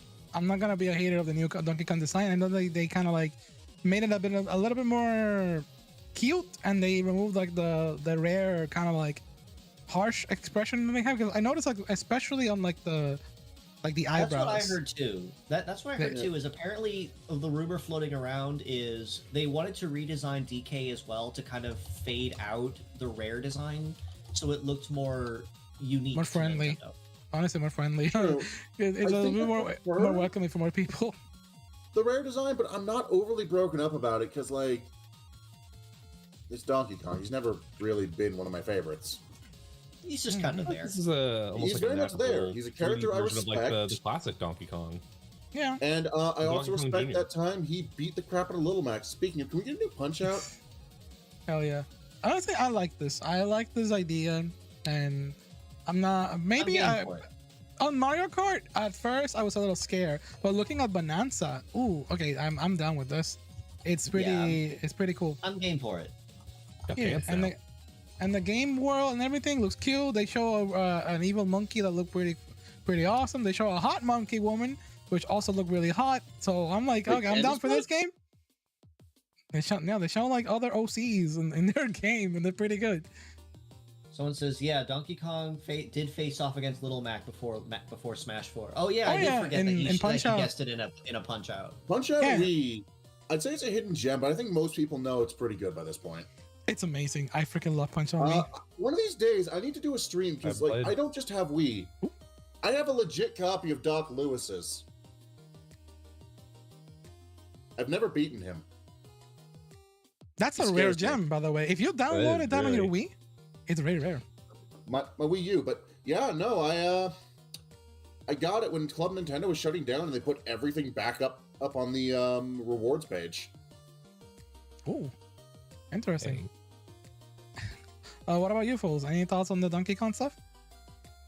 I mean, I think it's welcome. I think it's a welcome thing. I'm sure there was a lot of garnered interest, and I think that's probably why they were re-releasing Donkey Kong Country Returns for the Switch in the first place. I mean, design-wise, it's fine. I want to see more of it in action. I'm hoping to catch some more about what they have in store for gameplay. It's just wild though. 1981, he's buck-ass nude, and then 1994 he gets a tie.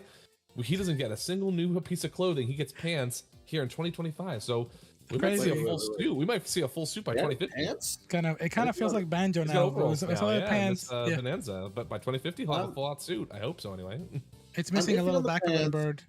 I would 100% be down to see this man in a suit. I think he pulled it off well. Yeah, see him in a monkey suit. I want to see DK just strolling in, high class, still with the exact same physique. Just in a suit. This is what peak performance looks like. Peak performance. Honestly, I'm down for it. I hope it's good though. His hair looks less like soft serve, and that does disappoint me. The Neutron cut. I love the Neutron cut. It's the Neutron Let me see if I can. Here we go. Here's a picture. Chat, before we jump into the next topic really quick. Look at these monkeys. Look at these. Monkey. I'm down for this design. Honestly, they look like the most Saturday morning cartoon villains. From Jungle Beat. I mean, I'm gonna mention it just for the sake that it has not been commented yet, but you guys do remember Donkey Kong did have a TV show for a while. Hell yeah! I try not to remember that actually. Memory. We're never escaping that. I was gonna say I try not to remember that. Yeah, exactly. Good. Friends of my roommate absolutely adore it as well as like in their words, peak shitpost TV. I mean, I walked out after one episode. What? You're all haters. I like it. Shower you with coconut cream pie. Cease. It's from the show. Settle down. There we go. It's a fever dream, and the weirdest part is just how popular it was in Japan. Like, it was insanely popular and had so many all-star voice actors. Oh, it did. Banana Slammer. Hell yes. Really quick, I suppose we already mentioned it. I firmly believe that the new when I saw the Kirby trailer, I thought it was gonna be Smash because it I had the got a graphic. panic attack thinking it was Yeah, Smash. the way. Yeah, I have thought it was heard gonna be for it. Smash. But that might be changing soon. Honestly, I'm super game for the new Air Riders. I am very much so game for it. Like I've I been have thinking about it. I don't have so trust many I don't trust I Sakurai have at so all. many fond memories of playing Kirby Air Ride on the GameCube with my brother and friends. Yeah. I have so many Great. fond memories of that. One of my favorite of all time is spending the first, I don't know, 10 minutes, 10, 15 minutes, Yes. just scouring the entire map for Hydra pieces. And then Hell yes. all the friends who are not aware of what Hydra does are like, dude, you're supposed to be collecting power-ups and other stars. Why are you Exactly. breaking boxes? They're like, you'll find out in about 5 minutes if I find them all. Yo, They're like, wait, what do you mean find them all? Suddenly the sky rolls dark and you just see Hydras flying flying down the main street. give me a minute here. Suddenly it goes from survive. Suddenly it goes from like collect everything within the time limit to power up to survive. Give me one second. Hey yo, so give me one second. Sarok, thank you so freaking much for the raid. I appreciate it. Thank you for making not today last of the night. I appreciate it. Welcome into the gaming discussion that we'll be having here today. I'm here together with these lovely goobers. You wanna introduce yourself to the raiders? Oh, there we go. Here we go. Who started? Who started it? Hey yo, why don't we start from left to right? Hey yo, hello. I'm Mecha Android, and I like mecha and mecha accessories. I stream Tuesdays, Thursdays, do some stuff. Mostly doing Xenoblade X, but also sprinkling, whatever I feels like. Mm-hmm. Also keep trying to set up Dead by Daylight collabs. All right, next up. Right. Well, it's always nice to see more friends hopping in on Sane's channel. Always an absolute treat. I am Kura Isagami, your resident tinkerer and Metarodder, host of the Metarots News Network on YouTube, the one spot on any place of the internet to find any news related to our favorite fighting robots. Oh, next up we have who? And we have Fool's Arcana, the cause and cure of your headaches, Velvet Room Reject at your service. Hey yo. Thank you all so much for that introduction. Now let's keep on the topic going. And Sarah, please, if you need to wait and run, get some rest. We'll be here just chatting about these freaking games from the Nintendo Direct yesterday, and also we were having an indie game discussion. So yeah, they're so cooked. Oh, what exactly do you mean by that? Well, it's okay. Sark didn't hear me sing that song from Donkey Kong, the TV show, so we're good. I mean, You fool. You've let them know there's a flip to find. It's my name. Hey yo. I've been meaning to look into Air Ride for a while because I just got the urge to I should see what Air Ride's about, and I should also try and get a copy of Sonic Riders. Sonic Riders was fun. And then I looked at the prices. That's Sonic, true. See, I pride myself on playing stuff on original hardware. That's true. Oh yeah, that's definitely going to be a determining factor there. Ride's the best thing that happened this week. Oh hell yeah, this one got me really excited. Also, thank you for the bits, Cyber Android. Thank you so much. Is way more accessible, but on the other hand, I wanted a physical copy of Armored Core. Valid point. Okay. Speaking of physical copies, aside from not trusting Sakurai and all that stuff, game prices. What do y'all? I would love to join you. Yeah, my love for Air Ride. Hell yes, let's get together sometime to do that. I have so much experience from, but when I look back, it's really just so much the city trial. Like I was either just walking around, beating up Wispy Woods, so that poor tree. I mean, and the name of the game, but it's what you do on a Tuesday. Mix it up on a Thursday every now and then, if you're feeling spicy and saucy. But that's all I can remember. I mean, I'm curious. I'm really curious about what they're going to do with Air Riders, control-wise, especially because when you really think back, it was so simple on the GameCube, and that was to its benefit and its detriment, in my opinion. Yes, and like I said, I have so many fond memories of seeking out all the Hydra pieces, and people are like, "Wait, why'd the sky suddenly go dark and just suddenly just go flying right by everybody?" Or the Dragoon pieces. Now it just became a game of survival. because at this point you have how many more minutes left? 8 minutes left in the game. You have 8 minutes left in this world stuck with me, and if I tap any one of you suckers, it's Tompack stars for you. Meta I had so much fun with that. the game's gonna be $200. I was asking the question about how do y'all feel about the new price point on Nintendo Switch games? Oh, sorry, I misread the thing. I thought it was like a comment on when I mentioned that Airhead was too expensive. Oh, I'm not 100% sure, honestly. I really don't think it's gonna bode well. I mean, if anyone had not seen the treehouse that took place earlier, literally the entirety of their chat was spamming lower the price, like the entirety of the time they had the treehouse up, like nonstop. That's all I've been seeing. It's either been excitement for the game's announced or displeasure at the sound of the cost. It's no thanks. Yeah. I think that price is going to be a turnoff for a lot of people. Now, I think the $449 price for the console is fair, especially with all the features that this is supposed to be packing, in comparison to the original Switch. I think that's okay. But as far as the standalone games being like $70, $80 a piece, I don't think you're going to be selling too many copies with that, my guy. I don't think many people complain about the console, at least from what I'd seen. No, especially with the upgrades. The fact that it continues backwards compatibility, at least for a good chunk of the library. We don't know to what extent, but just knowing that there is backwards compatibility is it's funny actually. There was a meme I saw earlier this afternoon that talked about that. Like what games are going to be backwards compatible. And they said on the website, there's like one game they listed by name. They said it's absolutely not compatible, and it is the No, a Nintendo Labo. they listed it by name, like not even alluded to it. They listed that title by name on the website, completely colored out. They really want Labo to just disappear. They want to recycle every single piece of Labo. But yeah, the console price.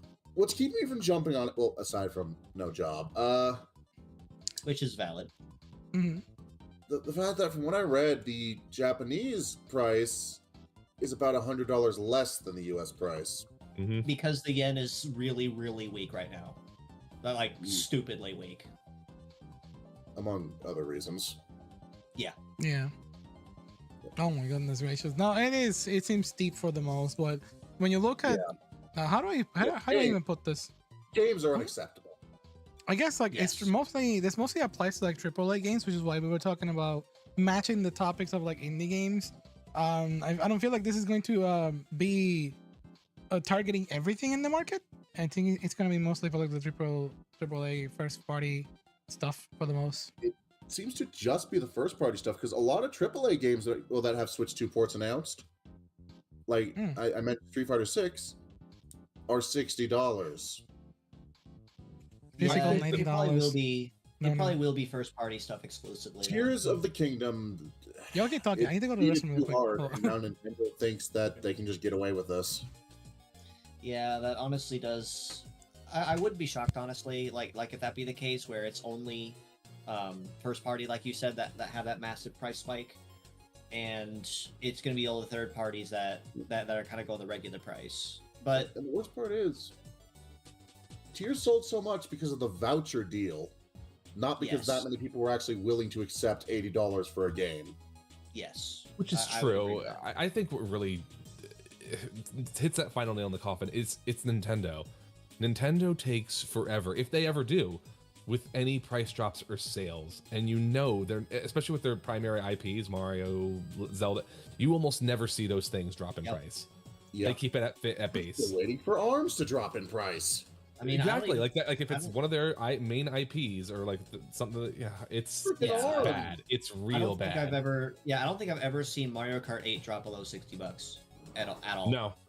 Yeah, not in the history, not in the entire history of the original Switch at all. The game prices is what's going to screw them, because otherwise, the Switch 2, it's exactly what it needs to be. It's the Switch. It's everything good about the Switch. Yeah, better. I think ultimately there was one comment I saw on Twitter earlier this afternoon, talking about when they were talking about, I think it was when the 3DS first came out, and people were really upset about the pricing, and after like a month or something, they dropped the price by like 30%, something thereabout. It wasn't And that people- fast, but Right, but they dropped the price eventually, and I think people are kind of really hoping that if they band together fast enough, because this sucker's launching in 2 months, they're gonna try to find a way to at least strong arm Nintendo into realizing, yeah, we want to buy your stuff, but not at like $100 per game. Yep.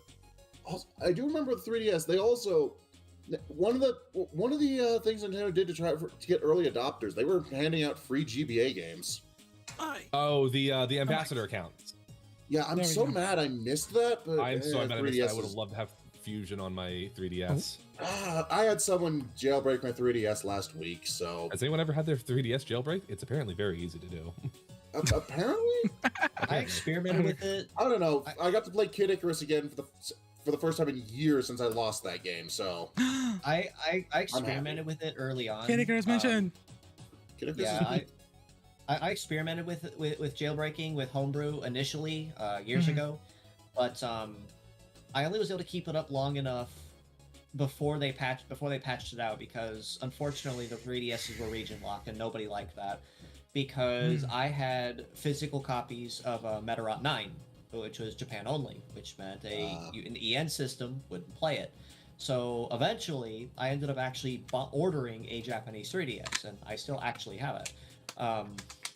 So when I found out that they patched out Homebrew, and couldn't actually run it again. So that sucked. Oh.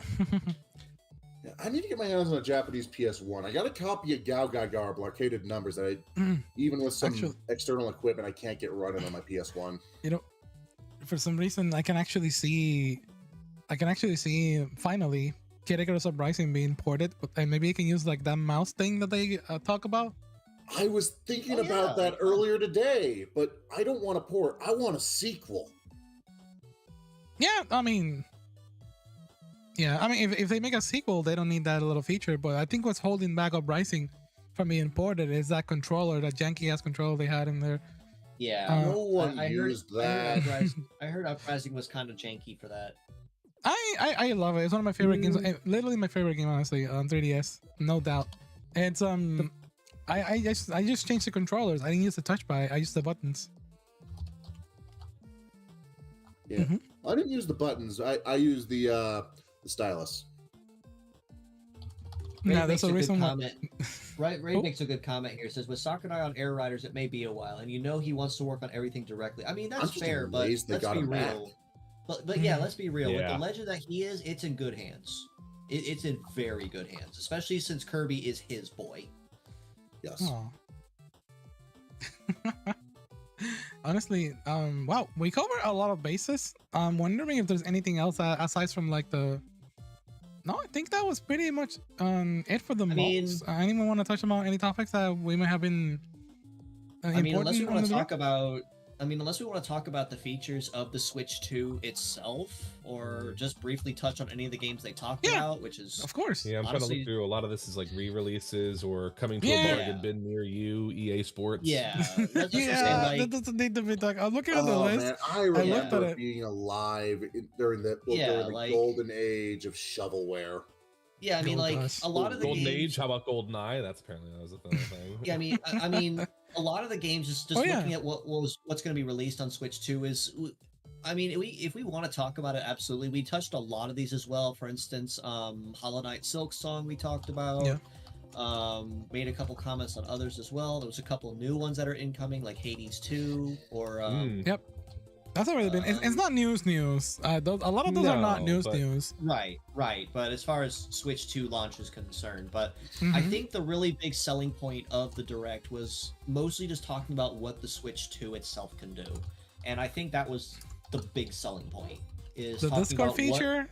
That's just that's that. We are not the And I- demographic for I that. have- What does the C stand for? I have I have mixed feelings about the game chat feature. Like, I see where they're going with it, but Yeah. I don't think it's I don't really think it's gonna fly as well as people hope, because let's be Oh my real. goose. If we could coordinate a call on Discord and do a group game on Mario Kart a whole This is lot true. faster without having to set up an in-game game chat. Yeah, no, you're 100% right. So I don't think that feature is going to be very actively used. Like I could be wrong, and they'll probably clean it up a whole lot since this was just first look. But at first glance, I don't think that feature is going to really resonate with a lot of people. It's probably not going to be all that used. Okay. Yeah, look through the list. The only thing else I think I would see that any of us may or may not have any commentary on is the Nintendo Switch Online GameCube. Yes. Yes. That's something. It may be ports, but I still like it though. I mean, I really hope this brings the prices down on the secondary market. Yes. I mean, they already start off with a really good roster of GameCube games: Wind Waker, F-Zero GX, Soul Calibur 2, and then later on they also highlighted titles like Chibi Robo, Pokemon XD, and Coliseum. Yes. Nice. They've got a If I can even grab a Switch, this thing's gonna be hard to get in the market though. Love Soul Calibur 2. I love. I own a Soul Calibur 2 cabinet. I love this game. Yeah, like they're starting off with a really good. They have a really good roster of GameCube games for that lineup, and I'm actually really glad about the. I'm just gonna kind of have a hot take here for a minute. Go for it. I like the direction they're going with the Nintendo Switch Online. Like, there's a lot of services, like for instance, the PlayStation Network, where you pay an online fee like monthly or annually, and it just gives you online feature and a handful of extra perks, and that's basically it. And even then, that's all you get. And if you want any extra perks, you have to pay extra for it. It's really just access to the online. But the way Nintendo set up the Nintendo Switch Online initially, before the game library was ever a thing, just initially, like day one launch, I kind of like the direction they took with it, because they emulated what a lot of other developers and studios did. They had the cloud saves, for all your stuff if like your system died and you got a new one. They had the extra perks for the online services. It kind of sucks that you'd need the online in order to play the multiplayer online with friends, but I digress. But the biggest selling point of the online was the Switch, was the game library, starting off with all the classic NES titles and Super Nintendo titles, eventually adding all the N64 ones in, and adding all the GameCube titles. It showcases to me, at least, that as greedy as Nintendo can be when it comes to releasing stuff or not releasing things, they know where their fan base is, and they're at least acknowledging to a point that they have a lot of gems from their earlier days that people still play and enjoy. And I really like that the pricing on it isn't, paying an arm and a leg for it either. Like the family account is only like what, $85 for a year for like 8 people or something. No, the fact that Nintendo Switch Online is $20 for a year, when every other game company's online has been like, oh yeah, best deal up, slapped out $100 and get 12 months. Yeah, exactly. Sale, that's about it. Yeah, exactly. But like I said, like literally, if you were to have Xbox Live, I actually did this with my friends. I purchased the annual Switch Family account, and I had several of my friends on it for a good couple years, and it was like not even $100 a year, and I had like 8 people on there we could all do online with, and we all had access to the same perks.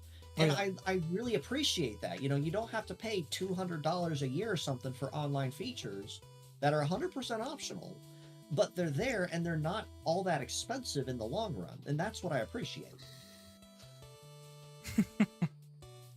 God damn. Yeah. But no, I totally get your perspective with that. I feel like Nintendo can be called up things, but that one specific service, you know what? I think it's not too much to knock on it. Yeah, I think it's somewhat fair there. I gotta give them the credit where credit's due. But it's still gonna hurt an arm and a leg. June, and also apparently they're still trying to combat like the scalper market by allowing only pre-orders to people who have the membership, which I think is a fair attempt. I'm not sure how successful it's going to be. Yeah, that's the issue with scalpers. It's really hard to keep them out. Like, I know some hobby shops in Japan are like, well, you think it's going to be the PS5 situation happening all over again? I don't think it's going to be as bad as PS5. It's going to be hard telling. It will be, yeah. I appreciate that they're at least acknowledging it's a problem, and they're trying to want to nip the bud on it sooner than later. The concept and the intent is there, and I can appreciate that. But it's gonna be hard to actually see it in action when there's so many different outlets that scalpers can use. But credit where it's due. I'm still salty that I wasn't able to get Xenoblade 3 Special Edition because I have the other two.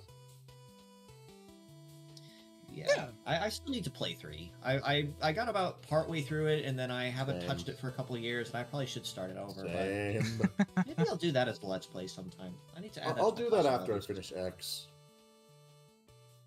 Oh, for sure. Yeah, I've got a couple of games I've been debating doing Let's Plays on as my next big thing to keep my streams consistent. Cool.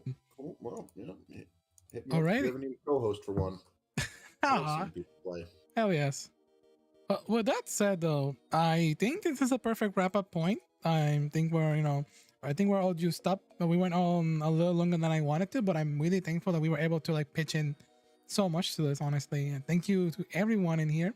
I'm not ending really quick. I really want to give you all a chance to say if you have any plans, or if you just want, what's your current like VTuber plans, streaming plans, or projects in general, if you have any, of course, or where do you stand? Let's start. Go ahead.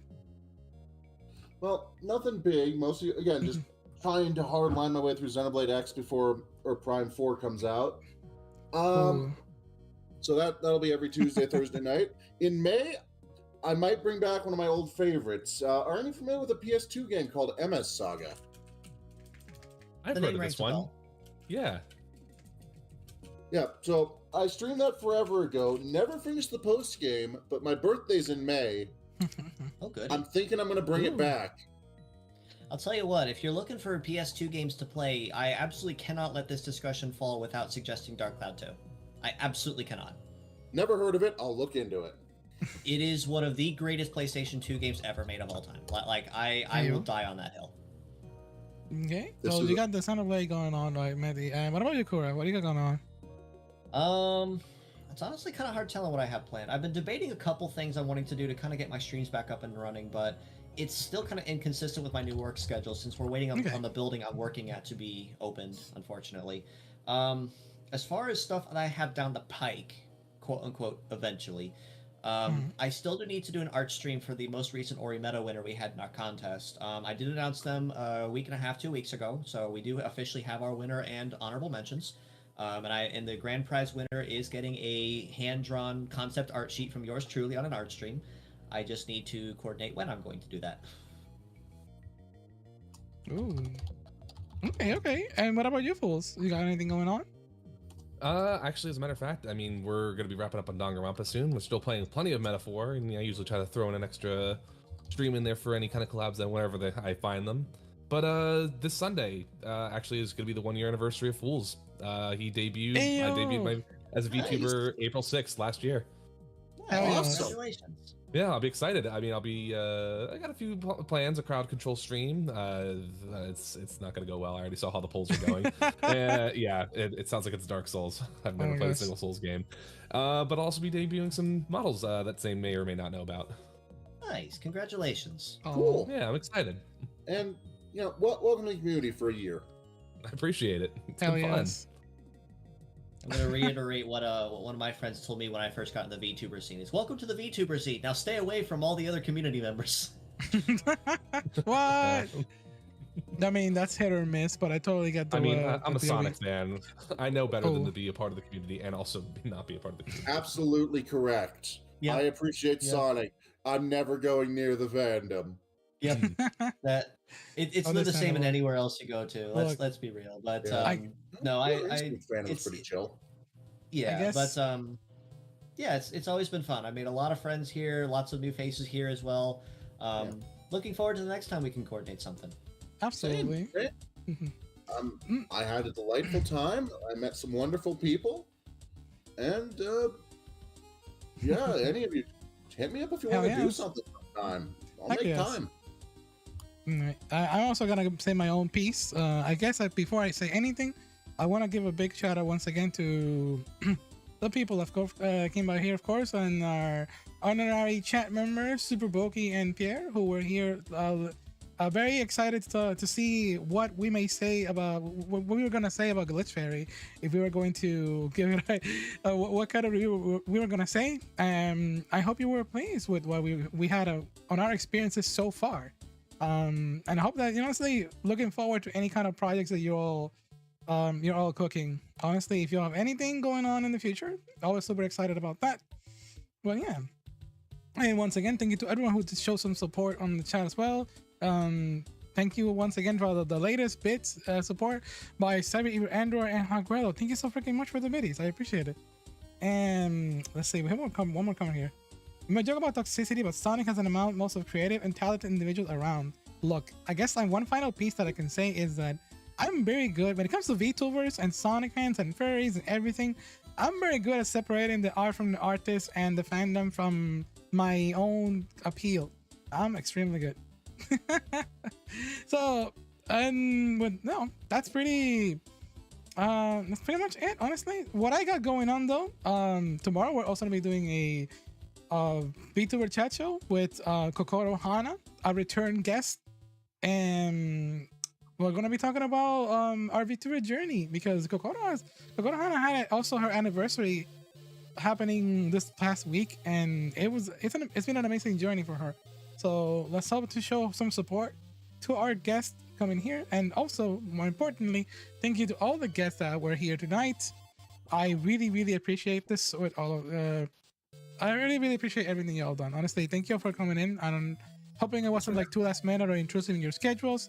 I value people's time so freaking much, and thank you all for that. You were also well spoken and behaved. It's always a treat to hang out with you, Sane, and I appreciate the invite to want to hang out with you guys and meet some new pals. Yes. Thank you. Absolutely. I can only hope it's not the last time now. I'd love to hang out again. No, Sane. I've still got but all of you, honestly, I still got like games that we mentioned in the past, but I feel like life is a roller coaster, I suppose. Life is like a box of chocolates. It was fun to see you all. If you're allergic, you probably shouldn't. Hey yo. If at first you don't succeed, skydiving wasn't meant for you. At the end of the day, dinosaurs are temporary, Gitter is forever. Let me find someone to raid here. I guess I'm gonna show some lovely support to Soul Camera, who raided me last time, and I'm gonna actually the last one who raided me was you fools, and it was today. Yeah, I'm offline. You're offline. That's okay. Sure. Thank you so much for that, and thank you for everything as always. Absolutely. Sorry, was talking much. No, that's. I hope you feel well. Thank you for being here. Thank you to all the mods. Thank you to everybody as usual. Okay, let's initiate that raid and let's get some raid messages. Chat. You can create your own raid message or use one of ours. And as always, this has been Cyber. Oh, go ahead. I'm gonna go find some antacids after this. My throat is killing me. Yeah, I totally get it. Y'all stay tuned. But chat, you have a lovely night. Have a stellar night, and I'll see you all next time. Bye bye.